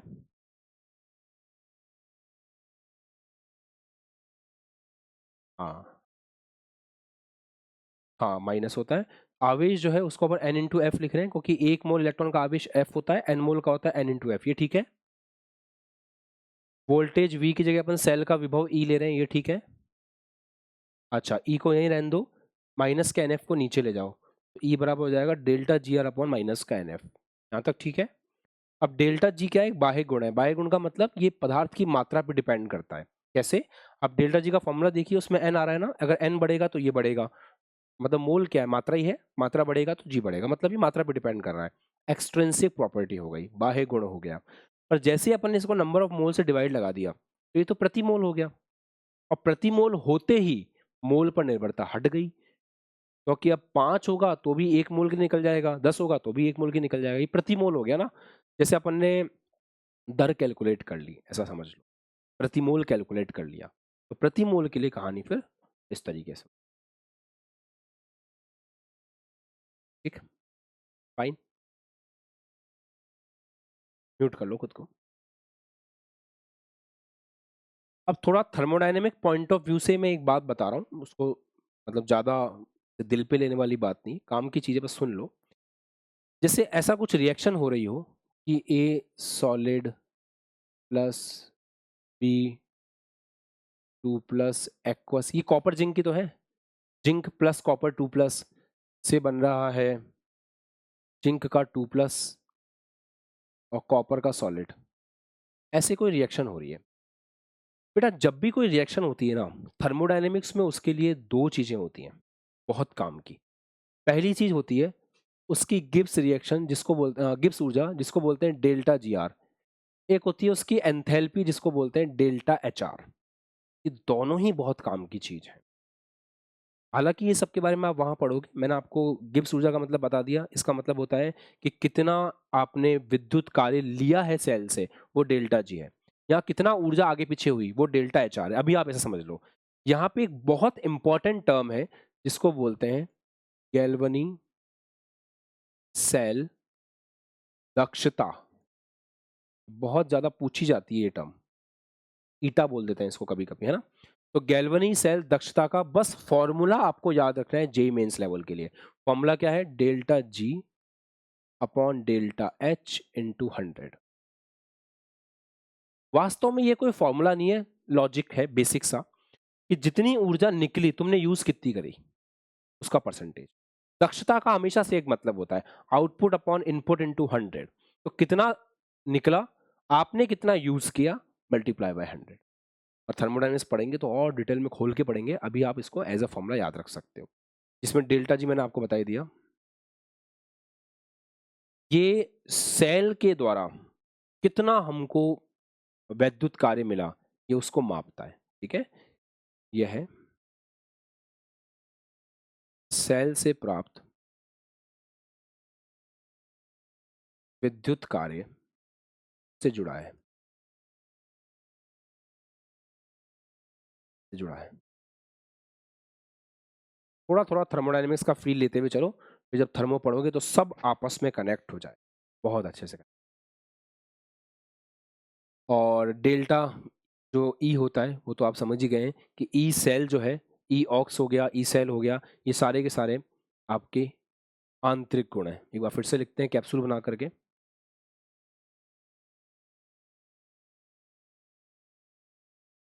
इलेक्ट्रोड पोटेंशियल, इंग्लिश चलेगी ना, हिंदी में भी वो होता है इसलिए इलेक्ट्रोड पोटेंशियल, तथा सेल पोटेंशियल।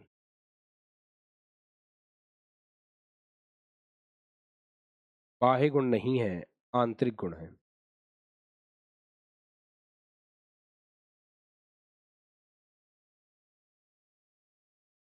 मतलब इंट्रिंसिक प्रॉपर्टी है, इंट्रिंसिक प्रॉपर्टी।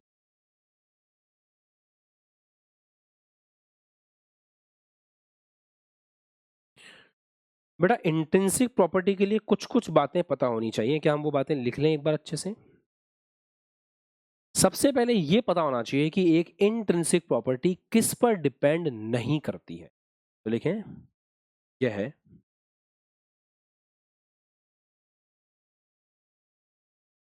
निम्न पर निर्भर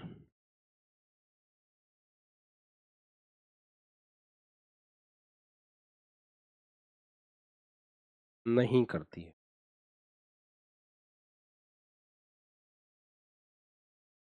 तो किस पर निर्भर नहीं करती है, ये अच्छे से पता होना चाहिए, है ना। सबसे पहले तो ये इस बात पर डिपेंड नहीं करती कि आपने छड़ को कैसे लिया था, मतलब आपने धातु को कैसे लिया था। आप धातु को तार के रूप में लो, आप धातु को छड़ के रूप में लो, या आप धातु को पत्ती के रूप में लो, इसको कोई फर्क नहीं पड़ता।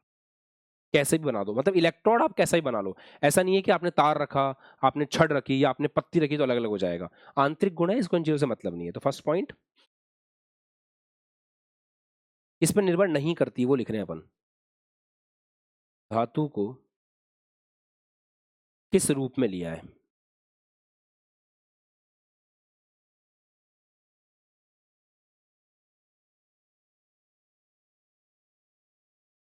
मतलब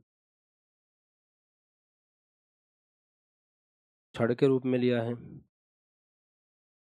तार के रूप में लिया है, या पत्ती के रूप में लिया, इनसे इसको कोई फर्क नहीं पड़ता। जैसे लेना है वैसे लेना। दूसरा, इस बात से भी कोई फर्क नहीं पड़ता, वॉइस आ रही ना, इस बात से भी कोई फर्क नहीं पड़ता कि आपने विलयन कितना लिया है। मैंने कहा ना, मात्रा पर डिपेंड करता ही नहीं है। तो आपने विलयन की कितनी मात्रा ली है, उससे भी इसको कोई फर्क नहीं पड़ता। बहुत सवाल आएंगे इसके ऊपर, एक एक नंबर के, एक एक नंबर का मतलब एक एक लाइन के।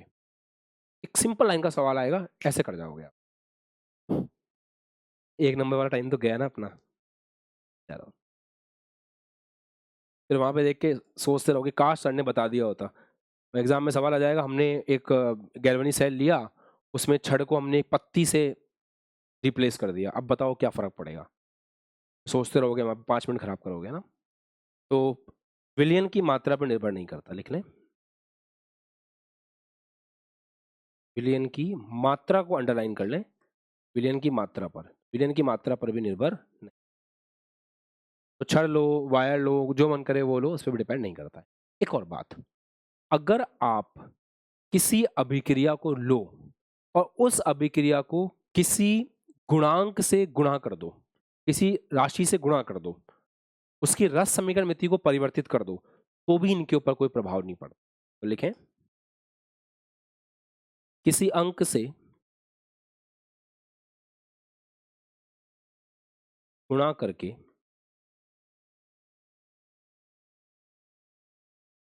अभिक्रिया की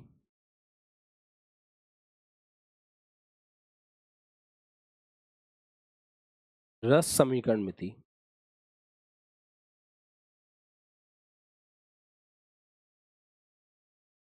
को परिवर्तित करना।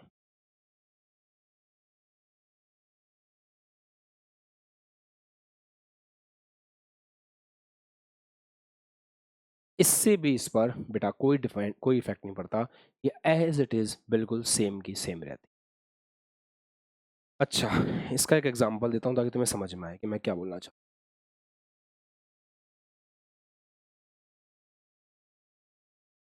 जैसे मान लो कोई रिएक्शन है, ए प्लस बी से बन रहा है सी प्लस डी। मान लेते हैं इसके लिए जो आपको डेल्टा जी दे रखा है रिएक्शन का, वो एक्स है, और जो सेल पोटेंशियल दे रखा है वो वाई वोल्ट है। ठीक है, सेल पोटेंशियल वाई वोल्ट है और ये एक्स है। वैसे जो गिब्स एनर्जी है वो गिब्स एनर्जी मान लेते हैं एक्स वैल्यू है उसकी, कुछ भी हो सकती है, अपने आप में वैल्यू है। हमने क्या किया, हमने इसको पूरे को 2 से मल्टीप्लाई कर दिया, पूरी रिएक्शन को 2 से मल्टीप्लाई कर दिया। चलो कैसे होगा, करते हैं मल्टीप्लाई 2 से। पूरी रिएक्शन को 2 से मल्टीप्लाई कर दिया तो ये हो गया 2a प्लस 2b, इससे बना 2c प्लस 2d। अब आपसे कोई पूछे गिब्स एनर्जी की रिएक्शन बताओ, गिब्स एनर्जी बताओ रिएक्शन की, तो क्या होगा, गिब्स एनर्जी डबल हो जाएगी, गिब्स एनर्जी डबल हो जाएगी, क्योंकि गिब्स एनर्जी किस पर डिपेंड करती है, मात्रा पर निर्भर करती है। अब हर चीज डबल हो गई, गिब्स एनर्जी भी डबल हो जाएगी। ई सेल के साथ क्या होगा, यही मैं समझा रहा था कि रस समीकरण मिति गुणांक को चेंज करके, मतलब किसी नंबर से गुणा करके अगर आपने रिएक्शन का रस समीकरण मिति चेंज की है तो कोई फर्क नहीं पड़ेगा, ये एज इट इज वही रहेगा। पहले वाई वोल्ट था, अब भी वाई वोल्ट, ये हम कहना चाहते। Good question. अगर आपके पास कैप्सूल बुक नहीं है तो ऐप में दी हुई सारी एक्सरसाइजेस, एक्स्ट्रा प्रॉब्लम्स और classroom problems are more than enough. Actual में कैप्सूल बुक्स के दो पर्पज़ हैं। पहला पर्पज़ तो ये कि आपके पास एक फिजिकल बुक है, आप स्क्रीन टाइम को कम कर सकते हो, क्योंकि बच्चा अगर 18 घंटे पढ़ाई कर रहा है या 16 घंटे पढ़ाई कर रहा है, 15 घंटे पढ़ाई कर रहा है, उसमें से हम ये चाहते हैं कि 4 या 4.5 घंटे ही वो स्क्रीन देखे, या 5 घंटे जितने टाइम क्लास हो रही है, उसके बाद वो स्क्रीन ना देखे और फिर केवल बैठ के अपनी बुक से सवाल करें। उससे स्क्रीन टाइम कम होता है।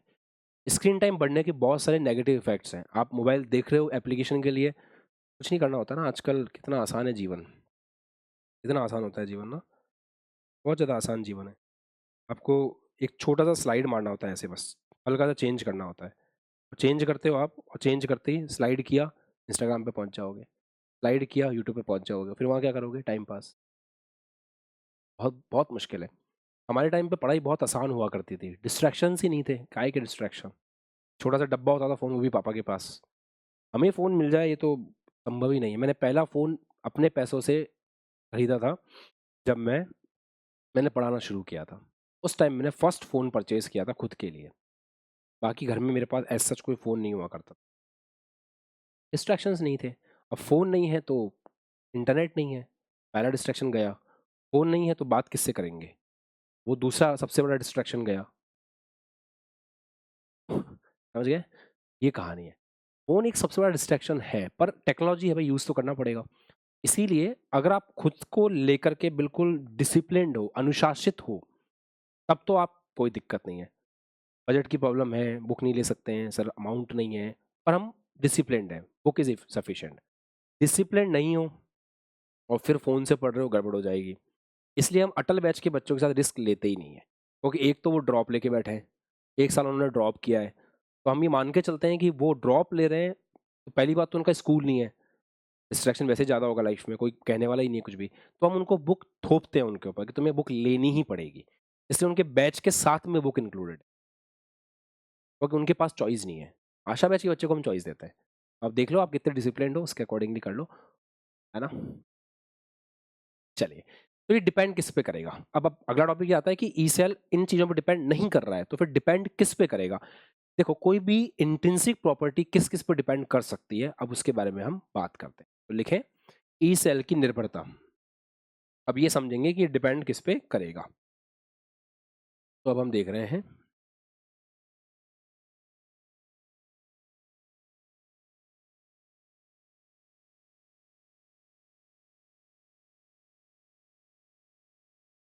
ई-सेल की निर्भरता। चलो चेक करते हैं। फर्स्ट पॉइंट, भाई तापमान पे निर्भर करेगा, टेम्परेचर पे डिपेंड करेगा। सेकंड पॉइंट, ये इस बात पे डिपेंड करेगा कि आपने जो सेल अभिक्रिया करवा रहे हो, उसमें विलयन की सांद्रता क्या है। मात्रा पे डिपेंड करना अलग चीज है, सांद्रता पे निर्भर करना अलग चीज है। जैसे आपने HCl लिया 2 मोलर सांद्रता का और आपने HCl लिया 1 मोलर सांद्रता का, डिफरेंस आ जाएगा ई सेल के अंदर, दोनों के ई सेल अलग अलग होंगे। आपने 2 मोलर HCl लिया 10 लीटर, आपने 2 मोलर HCl लिया 20 लीटर, एक ही बात है, ई सेल चेंज नहीं होगा, क्योंकि ई सेल मात्रा पे डिपेंड नहीं करता, पर सांद्रता पे तो करता है। तो विलयन की सांद्रता, और अगर गैस है तो उसके आंशिक दाब, इस पे डिपेंड करता है। तो लिखो, सेल अभिक्रिया में, सेल अभिक्रिया में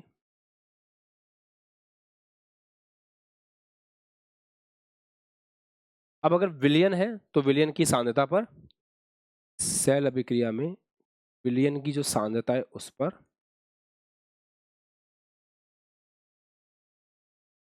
या गैस है, या गैस है तो गैस के आंशिक दाब पर,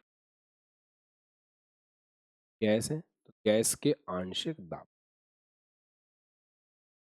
इस पर ये डिपेंड करेगा ही करेगा। तीसरा, आपने जो इलेक्ट्रोड लिया है उसका पदार्थ कैसा है, उसके मटेरियल पे भी डिपेंड करेगा। जिंक लोगे तो अलग रिस्पॉन्ड करेगा, कॉपर लोगे अलग करेगा, प्लेटिनम लोगे अलग करेगा। वास्तव में दो प्रकार के आपके पास इलेक्ट्रोड होते हैं, एक होता है सक्रिय इलेक्ट्रोड, एक होता है अक्रिय इलेक्ट्रोड, एक्टिव और इनएक्टिव। सक्रिय इलेक्ट्रोड, जैसे कॉपर एक सक्रिय इलेक्ट्रोड है, खुद अभिक्रिया में भाग ले रहा है। जिंक एक सक्रिय इलेक्ट्रोड है, खुद अभिक्रिया में भाग ले रहा है। प्लेटिनम एक अक्रिय इलेक्ट्रॉन है, वो अभिक्रिया में भाग नहीं लेता है। तो आप लिख सकते हो कि इलेक्ट्रॉन के पदार्थ की प्रकृति पर, इलेक्ट्रॉन के पदार्थ की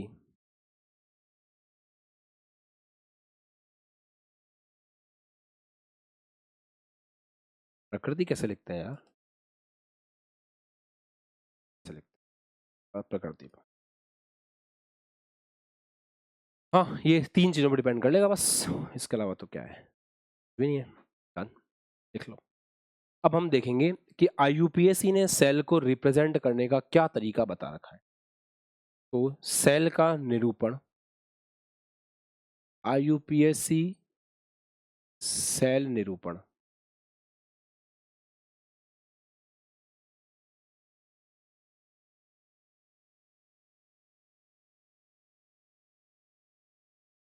IUPAC सेल निरूपण, सेल का निरूपण IUPAC ने किस तरीके से बता रखा है कि कैसे होगा। IUPAC बोलता है भाई साहब एक काम करो, दो हिस्सों में बांट दो, दो हिस्सों में बांट दो, एक हिस्सा लेफ्ट है, एक हिस्सा राइट है, मतलब एक आपका एनोड है, एक आपका कैथोड है, बीच में सॉल्ट ब्रिज है, ठीक है, तो बीच में सॉल्ट ब्रिज है। तो डबल डंडी सॉल्ट ब्रिज को रिप्रेजेंट करती है। लवण सेतु को रिप्रेजेंट करती है। आईआईटी कभी सवाल पूछ ले कि क्या हमेशा लवण सेतु होता है क्या? क्या हमेशा लवण सेतु होता है क्या? क्या हमेशा लवण सेतु होगा? कितने बच्चों को लगता है? कुछ ऐसे सेल भी हैं जिसमें सॉल्ट ब्रिज की जरूरत नहीं पड़ती है। तो अगर आईआईटी में सवाल आ जाए कि सॉल्ट ब्रिज कंपलसरी है क्या? कंपलसरी नहीं है। अब आज जाकर के सर्च करना नेट पे कि ऐसे सेल कौन से हैं जिनमें लवण सेतु नहीं होता, क्या पता तुम्हें कुछ मिल जाए। वैसे भी नेट पे तुम बहुत कुछ सर्च करते हो, आज ही कर लेना। लवण सेतु के लेफ्ट में क्या होता है? एक अभिक्रिया। लवण सेतु के राइट में दूसरी अभिक्रिया। अगर हम बात करें मान लो डेनियल सेल की, तो डेनियल सेल में क्या हो रहा है? लेफ्ट में जिंक सॉलिड है और जिंक सॉलिड और ZnSO4 है। ठीक है, ऐसा है सर। ऐसा भी हो सकता है, ऐसे लिख के भी दे सकते हैं क्या? बिल्कुल दे सकते हैं। बस बताना चाह रहा है वो कि है क्या। तो लेफ्ट में जिंक सॉलिड है और ZnSO4 है। ये आपका कौन सा वाला पार्ट है? ये आपका एनोड है।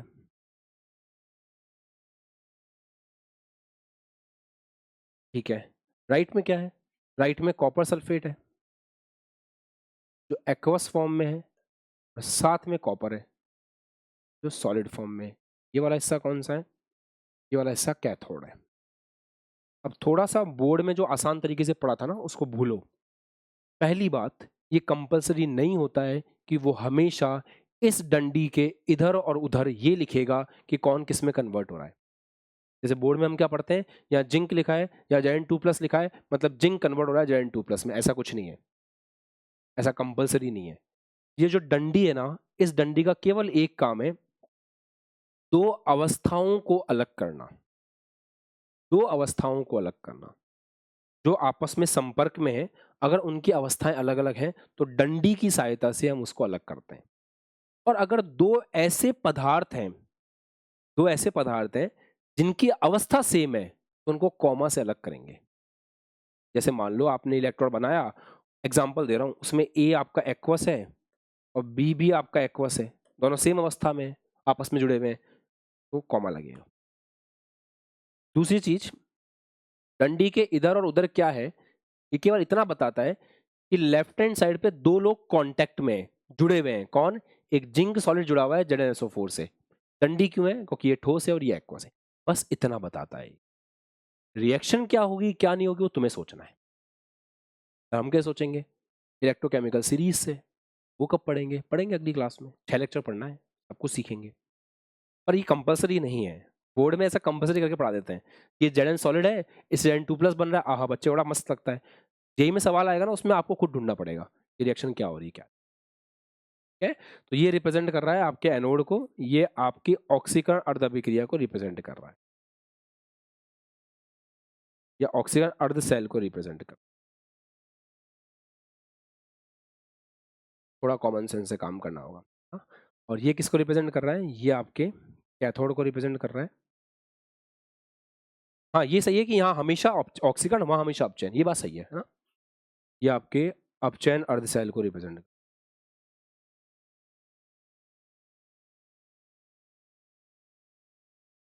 काम की बात और सुनो, सिंगल डंडी किस काम आती है? सिंगल डंडी किस काम आती है? दो पदार्थ जो आपस में जुड़े हैं अगर अलग अलग अवस्था में है, तो अलग अलग अवस्था में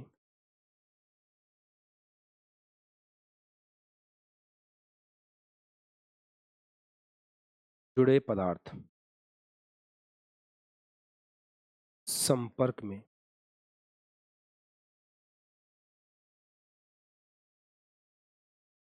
पदार्थ जो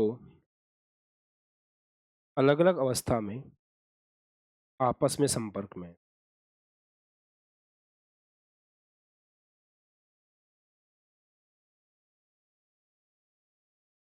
उनके लिए डंडी है।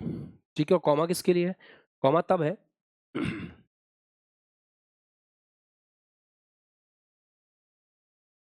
पदार्थ जो एक समान अवस्था में आपस में जुड़े हैं।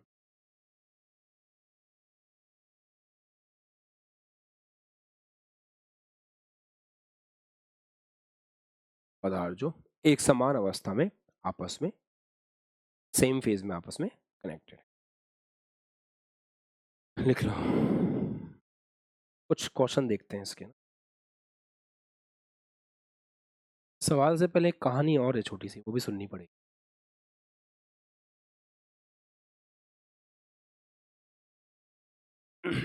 एक कैप्सूल पॉइंट है। नोटेशन चेक करवा लेते हैं यार वो लोग सवाल में, ये सही और गलत नोटेशन पहचानो, फिर हम क्या करेंगे ना। सबका ध्यान बोर्ड पे थोड़ी देर के लिए। इस पूरी यात्रा में जो पूरा दिख रहा है, इलेक्ट्रॉन को कौन कैरी कर रहा है, इलेक्ट्रॉन को कौन लेके जा रहा है, इलेक्ट्रॉन किसके ऊपर से जा रहे हैं, उसको इलेक्ट्रॉन वाहक कहते हैं। तो क्या आप मुझे बता सकते हो इन दोनों में से इलेक्ट्रॉन किसके ऊपर से होते हुए जा रहे हैं? तो सर यहाँ पे जो जिंक है ना सॉलिड, ये इसके ऊपर से इलेक्ट्रॉन होते हुए जा रहे हैं। देखो जिंक की छड़ से इलेक्ट्रॉन होते हुए गए। अच्छा, यहाँ कौन है? यहाँ कॉपर की छड़ है जो इलेक्ट्रॉन वाहक का काम कर रही है। देख लो यार, देखो यहाँ इलेक्ट्रॉन जिंक की छड़ से होते हुए जा रहे हैं और यहाँ इलेक्ट्रॉन कॉपर की छड़ पे आ रहे हैं। तो छड़ ही तो इलेक्ट्रॉन को घुमा रही है अपने ऊपर। तो इलेक्ट्रॉन वाहक बोलते हैं इसको। इंग्लिश में इसको इलेक्ट्रॉन कैरियर कह देंगे। तो ये है इलेक्ट्रॉन वाहक।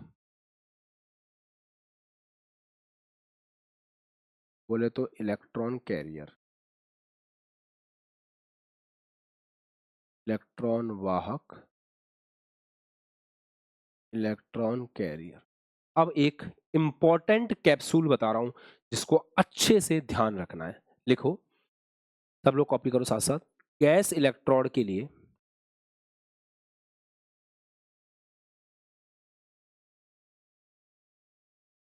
एनोड में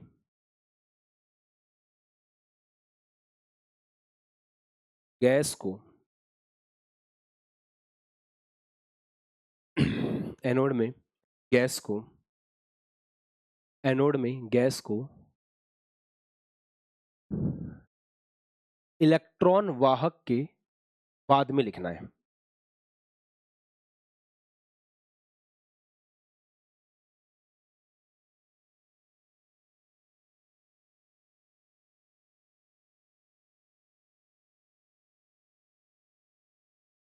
तो एनोड में गैस को इलेक्ट्रॉन वाहक के बाद में लिखना है, ठीक है। और कैथोड में कैथोड में गैस को इलेक्ट्रॉन वाहक के पहले लिखना है। ये मोस्ट इंपॉर्टेंट करके इसको लिख लेना। सवाल सॉल्व ही नहीं होगा, मतलब कोई सवाल दे देंगे कि कौन सा नोटेशन सही है कौन सा नोटेशन खराब है, तो फिर आपको बताना पड़ेगा। बताने के लिए पता होना चाहिए, तब बता पाओगे, है ना।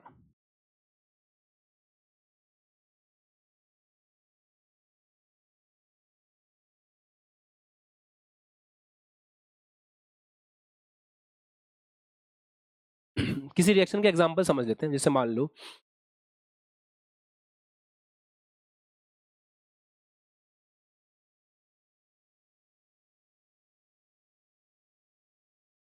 ऐसा कुछ दे दिया आपको, ठीक है, या H2 गैस ले लो, चलो H2 गैस ले लो, साथ में HCl ले लो, ये लो। तो ये आपका एनोड वाला पार्ट हो गया, ठीक है। अब कैथोड वाले पार्ट के लिए लिखेंगे।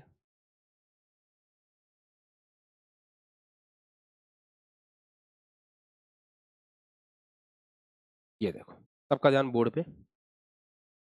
इसमें इलेक्ट्रॉन किसके ऊपर से घूमते हुए जाएंगे? इलेक्ट्रॉन हमेशा इलेक्ट्रोड के ऊपर से घूमते हुए जाते हैं, सॉलिड के ऊपर से घूमते हुए जाते हैं। तो ना तो इस गैस के ऊपर से इलेक्ट्रॉन जा सकते हैं ना एक्वस के ऊपर से। इलेक्ट्रॉन कैरियर ये है, ये इलेक्ट्रॉन वाहक है। तो देखो, जो आपका एनोड वाला हिस्सा है उसमें जो गैस है वो इलेक्ट्रॉन वाहक के बाद में लिखी हुई है, और ये आपका यहां पे इलेक्ट्रॉन वाहक प्लेटिनम है, ऑब्वियस सी बात है वही हो। तो यहां पर कैथोड की साइड में इलेक्ट्रॉन वाहक के पहले गैस लिखा हुआ है। बस यही पॉइंट था कि गैस को इलेक्ट्रॉन वाहक के बाद में लिखना है यहां पर, और गैस को इलेक्ट्रॉन वाहक के पहले लिखना है यहां पर। बस ये पॉइंट आपके काम का था। अब आप थोड़ी मेहनत करो और सेल रिएक्शन लिख करके बताओ कि यहां पर सेल रिएक्शन क्या होगी। ये आप काम करो, सेल अभिक्रिया लिखो। चलो, एनोड की अभिक्रिया अलग लिखो, एनोड पे क्या हो रहा है और कैथोड पे क्या हो रहा है, फटाफट लिख के बताओ। ये तुम्हारा काम है। बस इतना तुम्हें पता होना चाहिए कहाँ पे ऑक्सीकरण होता है, कहाँ पे अपचयन होता है। एनोड पे ऑक्सीकरण होगा और यहाँ पे अपचयन होगा, इतना तुम जानते हो, तो उसके हिसाब से लिख के बताओ। कर सकते हो, यकीन मानो कर सकते हो, करके बताओ।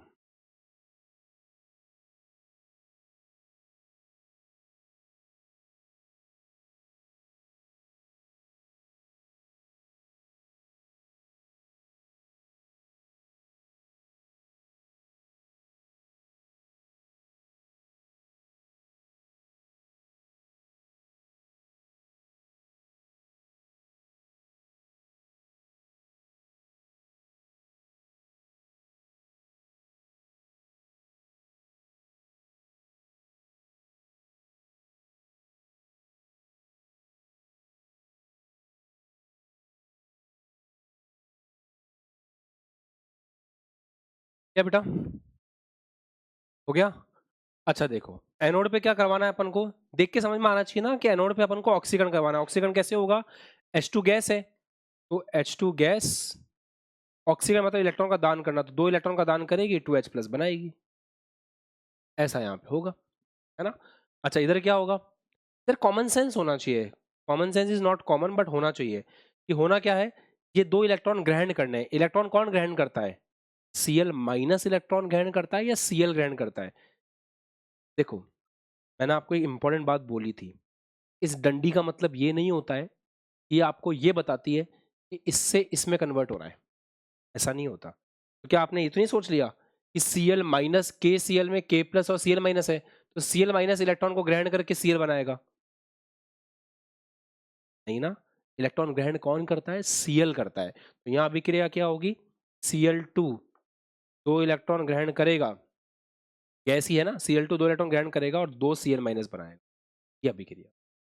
तो अभिक्रिया पता होनी चाहिए कैसे होने, राइट? तो ये पानी में चला जाएगा, मतलब विलियन बन जाएगा, ये गैस है, ये विलियन बन जाएगी। अब इनको कंबाइन कर दो तो सेल रिएक्शन क्या आ रही है, H2 gas plus Cl2 gas, इससे बन रहा है 2H प्लस एक्वस। कितने बच्चों ने यही किया था, कितनों का गलत हुआ था, देख लो, ऐसे एग्जाम में सवाल आए। मैंने इसलिए बात बताई थी, मैंने ये बात इसीलिए बताई थी, यहाँ पे समझाया था कि इस डंडी का मतलब ये नहीं है कि इससे ये बन रहा है, और यही मुठभेड़ में मरे अगले 5 मिनट के अंदर।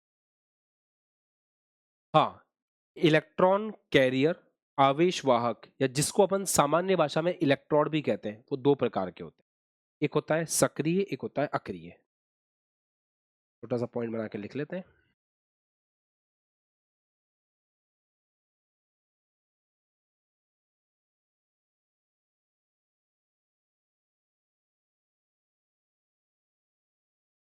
इलेक्ट्रॉन वाहक तो इलेक्ट्रॉन कैरियर, या जिन्हें सामान्य भाषा में सामान्यतः, या जिन्हें सामान्यतः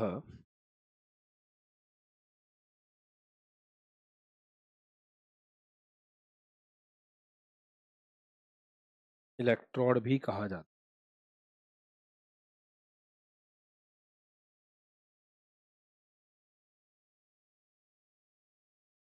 2 प्रकार के होते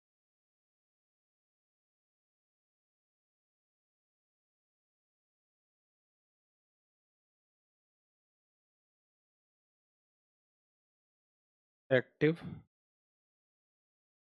सक्रिय और इनर्ट, अक्रिय। सक्रिय का मतलब होता है जो खुद अभिक्रिया में भाग लेते हैं।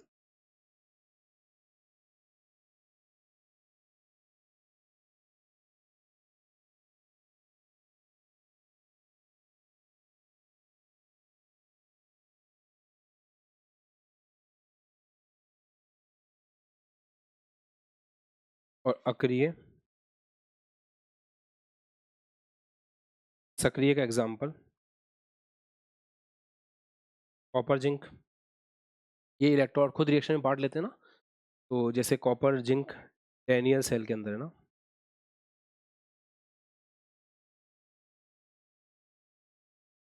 और अक्रिय जो खुद अभिक्रिया में भाग नहीं लेते हैं।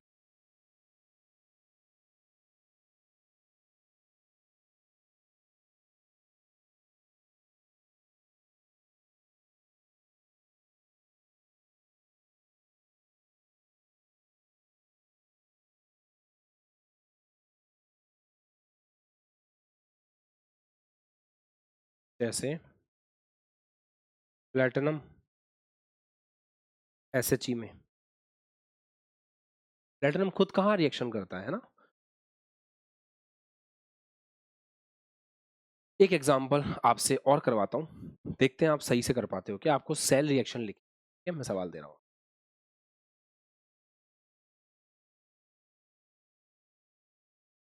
सेल रिएक्शन लिख के बतानी है।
निपटाओ बॉस।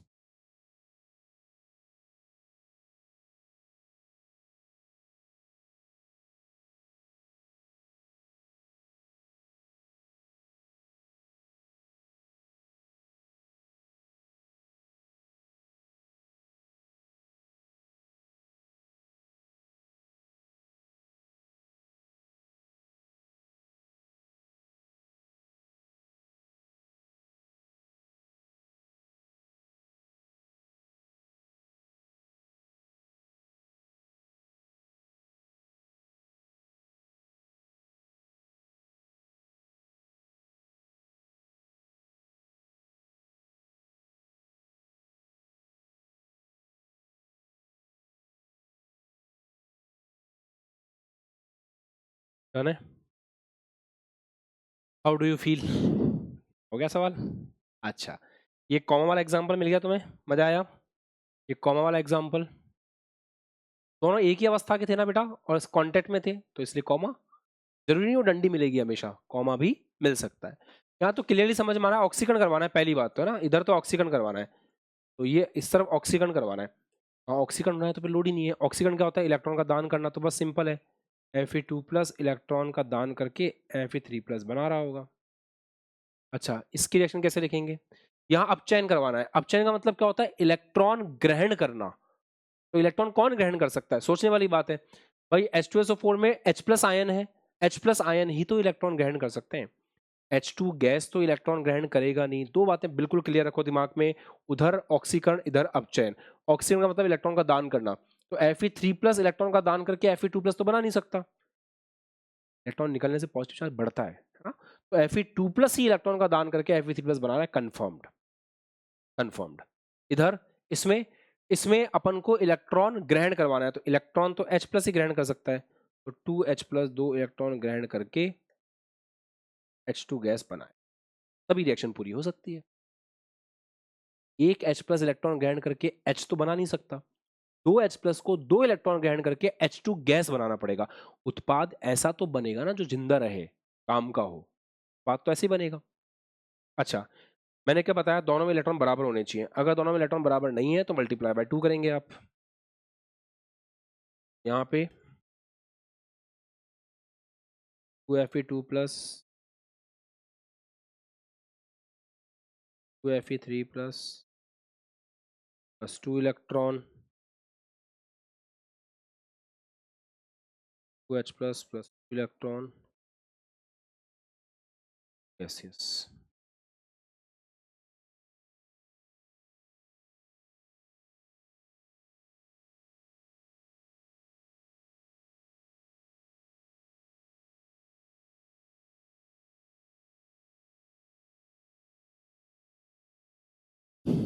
ये रिएक्शन है, कितने बच्चों की सही थी?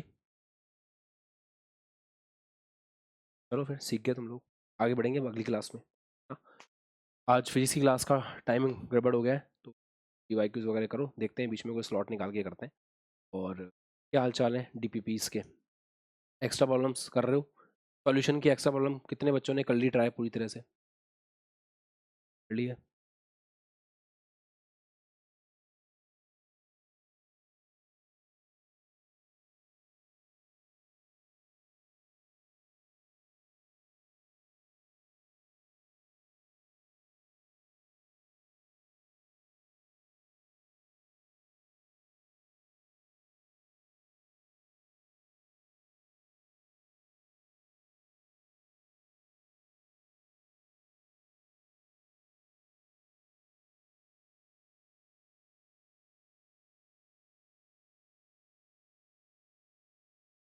एक्स्ट्रा प्रॉब्लम 1 में बताओ डाउट्स।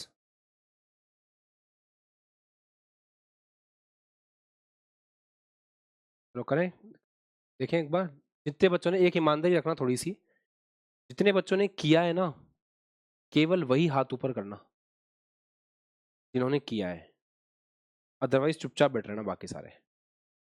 जिन्होंने किया है ना, थोड़ी ईमानदारी रखना, क्योंकि कोई मतलब नहीं है, बिना ईमानदारी के तुम जीवन में कभी आगे नहीं बढ़ पाओगे।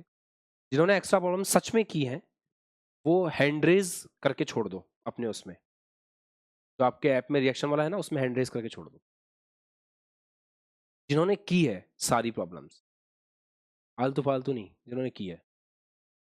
चलो, एक्स्ट्रा प्रॉब्लम 1 ले रहे हैं, पहली वाली एक्सरसाइज शीट,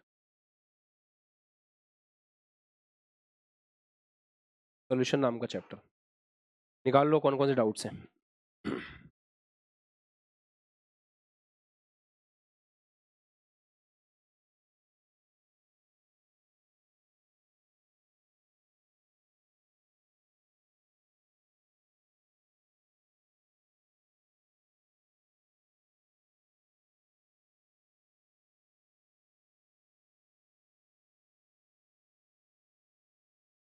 आपको प्रोवाइडेड हैं एक्स्ट्रा प्रॉब्लम्स के, तो उसके बाद भी कौन से नहीं आए वो अपन को एक बार देखना रहेगा, है ना।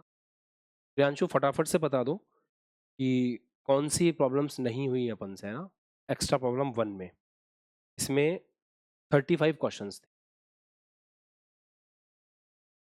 बेटा वापस से अनम्यूट करेंगे एक बार, अमन। हाँ बस 1 मिनट रुको, मैं पूछूंगा तब बता रहा हूँ। युवांक, संजीव, म्यूट कर लो जिन जिनका नाम ले रहा हूँ मैं, कृष्णा, भागचंद, संजना, दीपक, भम, हर्षित, श्रेया, वानी। चलिए अब एक एक करके बात करते हैं। अमन बताओ फटाफट से, कौन कौन से एक्स्ट्रा प्रॉब्लम 1 में कौन कौन से नहीं हुए? सारे हो गए? सारे हो गए, ठीक है, अमन के सारे हो गए, बढ़िया। प्रियांशु बताओ।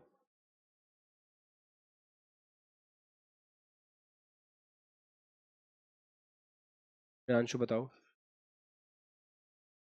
युवांक बताओ।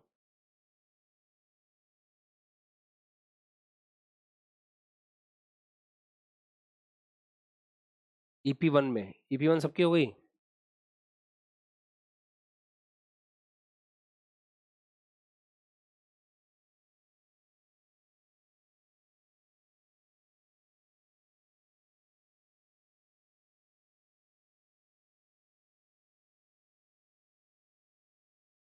ठीक है, ठीक है, ठीक।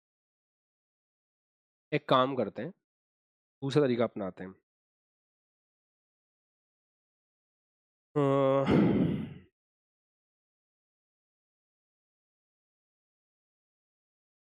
हम एक काम करेंगे, हम एक छोटा सा फॉर्म क्रिएट करेंगे, जिस फॉर्म के अंदर EP1, EP2, EP3, EP4 कितनी एक्सरसाइज दी थी मैंने आपको?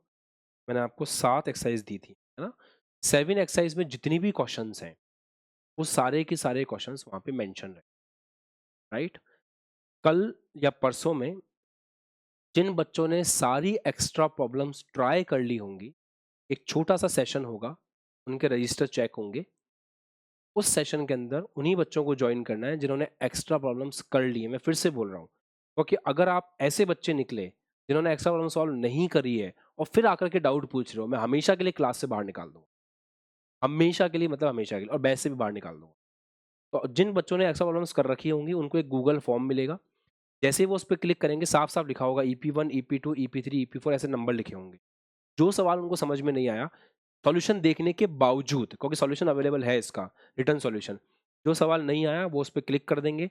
मेरे पास एक साथ डेटा आ जाएगा कि मैक्सिमम बच्चों का डाउट किन क्वेश्चंस में आ रहा है, फिर उनके सॉल्यूशंस में बना करके आपको प्रोवाइड कर दूँ, ताकि जो आपसे नहीं हुए वो आपसे हो जाए। और अगेन आई एम सेइंग कि अगर आप सिलेक्शन चाहते हो तो क्लासरूम क्वेश्चंस, उसके बाद में कैप्सूल बुक को पूरा सॉल्व करना, और उसके बाद में एक्स्ट्रा प्रॉब्लम्स को सॉल्व करना, इस चीज पे काम कर लो।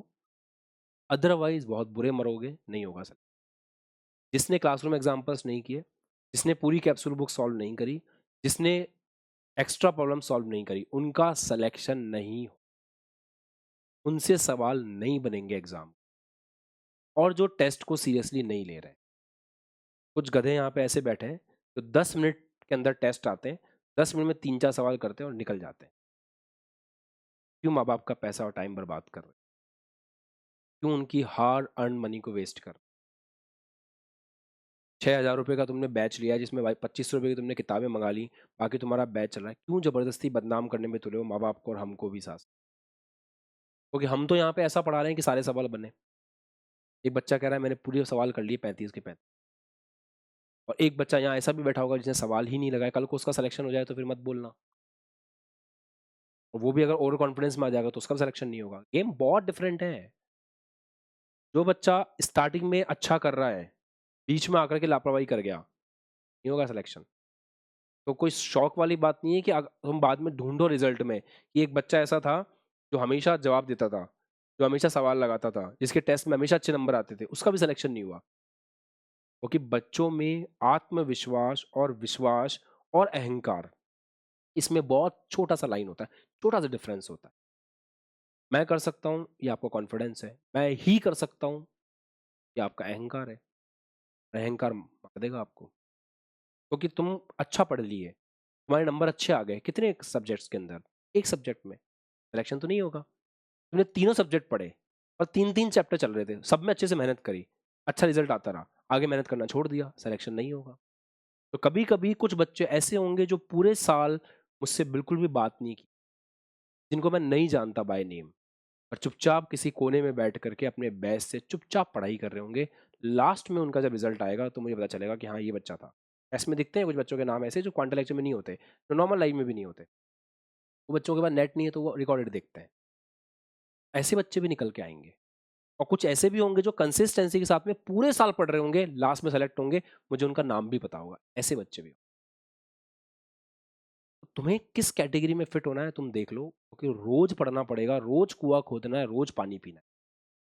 ये एक्स्ट्रा प्रॉब्लम्स को मजाक में मत लेना। बहुत ब्यूटीफुली चूजन क्वेश्चन है। अब रे ऑप्टिक्स कल मैंने पढ़ाया था, कल कितने बच्चों ने ट्राई किया एक्स्ट्रा प्रॉब्लम मिरर वाली? जब ट्राई की होगी तो पता चला होगा कि उसके अंदर कुछ सवाल ऐसे भी आ रहे हैं जो न्यूटन्स लॉज ऑफ मोशन से कनेक्टेड है। शायद 4th या 5th नंबर का सवाल मैंने एक दिया था जो न्यूटन्स लॉज ऑफ मोशन से कनेक्टेड है। कोई बात नहीं, आप उसको छोड़ सकते हो, पर आपको पता होना चाहिए कि जब मैं न्यूटन लॉज ऑफ मोशन पढ़ लूंगा तो ये सवाल मुझे आकर के करना है यहाँ पर।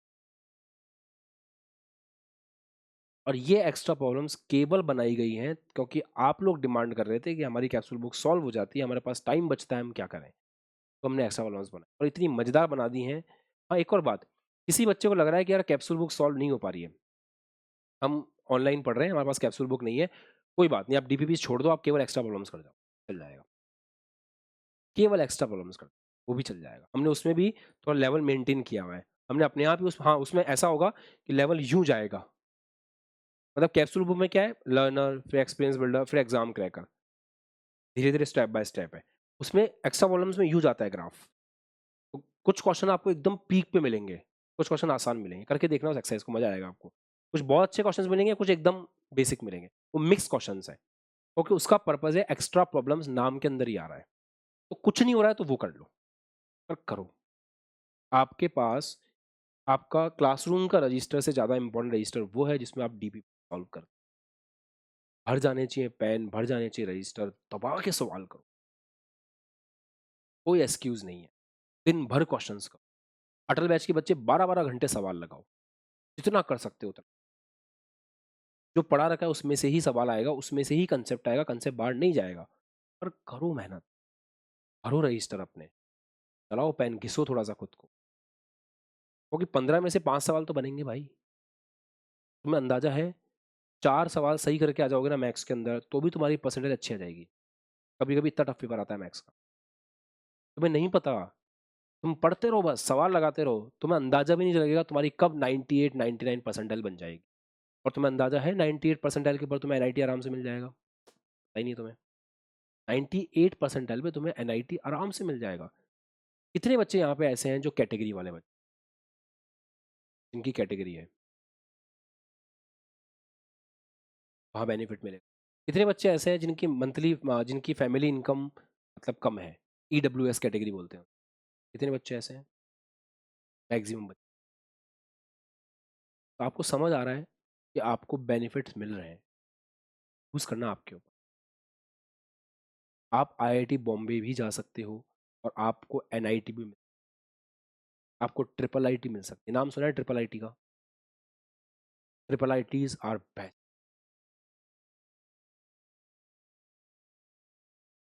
कुछ बच्चों को मैंने कुछ पर्टिकुलर लोअर आईआईटी के अंदर लोअर ब्रांच को हटा करके हमने उनको ट्रिपल आईटी दिलवाया है इस साल। तुम ट्रिपल आईटी में सीएस में जाओ, जबरदस्त प्लेसमेंट, अच्छा प्लेसमेंट, 8 से 10 लाख का एवरेज पैकेज। ये ट्रिपल आईटी की कहानी है। कुछ बच्चों को एनआईटी में भेजा है, कल ही एक बच्चे का एनआईटी इलाहाबाद में हुआ है, हर्ष नाम है उसका, नाम देखा होगा तुमने।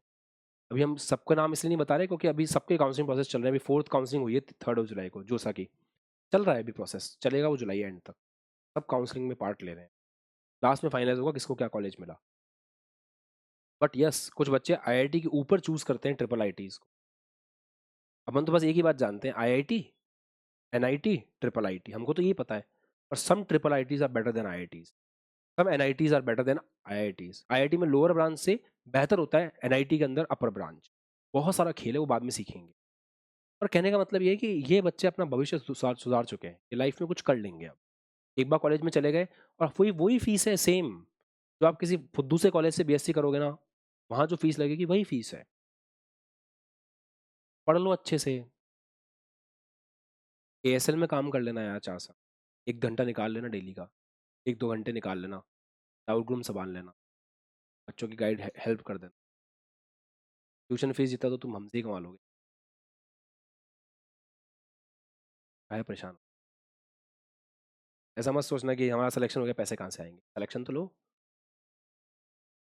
वही तुम्हारी इतनी हेल्प कर देंगे। अगर हमारे साथ ही काम कर लोगे, 1 घंटा निकालना होगा दिन का, तरीके सारे होते हैं, हम बता देंगे भाई 1 घंटा डाउट ग्रुप संभाल लो, करो तुम्हारी, क्या दिक्कत है, घबराना नहीं है। तब कभी भी हम क्या होता है ना, हमेशा नेगेटिविटी सोचते हैं, मेरा तो ये है, मेरे तो फादर की इनकम नहीं है, ये नहीं है। बस जज्बा रखो कि जीवन में जो करूंगा ना अपने दम पे करूंगा। मैंने अपने लाइफ में जो भी लग्जरी ली है ना, वो अपने दम पे ली है। पापा के पैसों से मैंने केवल ज़रूरत पूरी की। जो भी मेरी लग्ज़री है ना, वो मैंने खुद अर्न की है। मैंने पहला फ़ोन आईफ़ोन 5S लिया था 30,000 का उस टाइम पे, 2013 के अंदर, अपनी इनकम से लिया। और आईफ़ोन से लेके बीएमडब्ल्यू तक ये सब मैंने अपनी इनकम से लिया। पेरेंट्स की इनकम से केवल नीड पूरी होती है, कभी भी ये पूरा नहीं होता, लग्ज़री पूरी नहीं होती। ये चीज़ जज़्बा रखो अपने अंदर, या मुझे अपने पैसों से कुछ और पेरेंट्स के लिए करना है। आज मुझे सबसे ज़्यादा खुशी मैं जब बैठता हूँ गाड़ी में तो नहीं होती है, जब पापा बैठते हैं तो होती है। उनको साथ में बिठाता हूँ ना, तो मुझे लगता है कि नहीं यार, ये लाइफ़ में कुछ अचीव किया। ये भावना रखो। पापा के पैसों से कार खरीदने का क्या मतलब? पापा के पैसों से बाइक खरीदने का क्या मतलब? और उसमें पापा को बिठा के घुमा रहे हो। तो परेशान कर दिया तुमने उनको उल्टा। फाइनेंशियल बर्डन हो तुम उनके लिए। अपने पैसों से खरीद। फिर उसमें पापा को बिठाओ, मम्मा को बिठाओ, फिर घुमाओ। तब उन्हें भी गर्व होगा, तुम्हें भी गर्व होगा, खुद पे भी। हाँ? तो ये चीज़ ध्यान रखें। अगर आप में दम है, अगर आप पढ़ रहे हो अच्छे से, तो आप हमारे भी काम के हो। अगर आप हमारे काम के हो, तो फिर आपको टेंशन ही नहीं। 4 साल आराम से अपनी पढ़ाई करना, साथ में हेल्प करना बच्चों की। अरे उतना भी नहीं होगा, वो 1 घंटा भी नहीं निकाल पा रहे, तो एजुकेशन लोन होता है। एसबीआई आपको बिना कुछ पूछे, अगर आप आईआईटी में सेलेक्ट हो गए ना, गवर्नमेंट बैंक आपको लोन दे देगी 4 साल की। फिर जैसे ही आपका पैकेज लग जाता है, वो लोन ऐसे मिलता है, फर्स्ट सेमेस्टर की फीस भर देंगे, फिर उसके बाद में आप पास हो गए, अगला लोन मिल जाएगा, फिर पास हो गए, अगला लोन मिल जाएगा। अब तुम गधों की तरह वहाँ जाके भी फेल हो जाओ, तो उसका वो क्या करें? पढ़ना सीख जाओगे तो वहाँ फेल नहीं होगे आप। है ना? इसलिए मैं आपको साथ-साथ हिंदी, इंग्लिश पढ़ा रहा हूँ। वो मुझे पता है वहाँ पे जाके प्रोफेसर सेल, इलेक्ट्रोड, पोटेंशियल बोलेंगे, तुम्हें पता होना चाहिए। तो फिर मुझे वहाँ जाके गालियाँ बकोगे, सर ने हमें तो सेल भी वो सिखाया था, ये तो इलेक्ट्रोड पोटेंशियल बोल रहे हैं, समझ ही नहीं आ रहा कुछ। तो हम आपको ऐसा पढ़ा के भेज रहे हैं कि वहाँ जाके भी आप कंफर्टेबल फील करो। आपको पता हो कि मोमेंटम मतलब संवेग होता है। केमिस्ट्री में, फिजिक्स में सारे इंग्लिश टर्म्स आपको पता होंगे। आप इतने होशियार हो जाओगे कि आप इंग्लिश की कोई भी बुक पढ़ सकते हो और बेटर इंग्लिश बोलोगे तुम 4 साल बाद। चेहरे ही बदल जाएँगे तुम्हारे। हितेश को देखता हूँ मैं 1 साल पहले कुछ और था, अभी वो कुछ और है, सेकंड ईयर एमबीबीएस में है वो। फर्स्ट ईयर एमबीबीएस का टॉपर है अपने कॉलेज का। टॉपर है अपने कॉलेज का, हिंदी मीडियम से। उसकी बोलचाल ही बदल गई, उसका उसका बिहेवियर चेंज हो रहा है। मतलब फेस पे अलग ही मैच्योरिटी आ रही है। 4 साल बाद में वो बच्चा जब डॉक्टर बन के बाहर निकलेगा ना, तो वो अलग लेवल पे होगा। वैसे आपको भी अपने लिए गोल सेट रखना है, सारी नेगेटिविटी को साइड में रखना है, प्रॉब्लम्स को करना है। टेस्ट 3 घंटे का होता है, सबको 3 घंटे बैठना है टेस्ट में, करने हैं सवाल, सामना करो, भले ही कितना ही पढ़ाओ, टेस्ट का सामना करो। बहुत कम बच्चे यहाँ पे 3 घंटे टेस्ट दे रहे हैं। आधे-आधे घंटे में निकल जाते हैं, 20 मिनट में निकल जाते हैं, आउट हो जाते हैं, 10 मिनट में सबमिट करके चले गए। वो 3 घंटे तो ये अंदाज़ा नहीं है, तुम अपनी ज़िंदगी के सबसे इम्पोर्टेंट 3 घंटे को बर्बाद कर रहे हो। इतने टेस्ट तो ऑफलाइन में नहीं होते जितने यहाँ ऑनलाइन में हो रहे हैं, और तुम उसको वेस्ट कर रहे हो। मत करो। वो अच्छे से अपनी एक्स्ट्रा प्रॉब्लम्स को लगाओ। सॉल्यूशन की जिस बच्चे ने 7 एक्स्ट्रा प्रॉब्लम्स कर ली होंगी, जिस बच्चे ने सीवी सॉल्व कर ली होगी, कुछ छोटे-बड़े डाउट्स हैं, वो तरीका मैंने बता दिया, वो सॉल्व हो जाएँगे। उसके बाद वो बच्चा सॉल्यूशन नाम के चैप्टर में कहीं से भी सवाल आ जाए, वो कर जाएगा और उससे सवाल बन जाएँगे मेंस। बस वो टेस्ट में रिवाइज़ करके आता है, टेस्ट में अच्छे से रिवाइज़, ठीक है? तो डू समथिंग, करो, ताकि पेरेंट्स को तुम पे गर्व हो, हमें तुम पे गर्व हो। खुद को तुम आईने के अंदर फेस कर सको। पेरेंट्स को गर्व केवल इसलिए नहीं होता कि मेरा बच्चा सेलेक्ट हो गया, इसलिए भी होता है कि उसने पढ़ाई करी। सिलेक्शन तो 1% 2% बच्चों का होगा, इंपॉर्टेंट वो नहीं है। तुम कहीं ना कहीं अच्छी जगह पहुंच जाओ। अगर आईआईटी बॉम्बे नहीं गए तो तुम एनआईटी, ट्रिपल आईटी यहाँ पहुंच जाओ। हाँ, कम से कम वो एक्स वाई जेड एबीसी फलाना ढिमका गधा सा कॉलेज उसमें नहीं। टाटा। और इसको ध्यान से करना, दवाई की तरह मत लेना इसको। ये पेन किलर खाई, 3 घंटे दर्द खत्म हुआ और फिर वापस वही। सर ने ज्ञान दिया, 3 4 घंटे चला, फिर खत्म। ज़्यादा दवाई देने से किडनी खराब होती है। मैं रोज ऐसा ज्ञान दूंगा तो कोर्स नहीं होगा।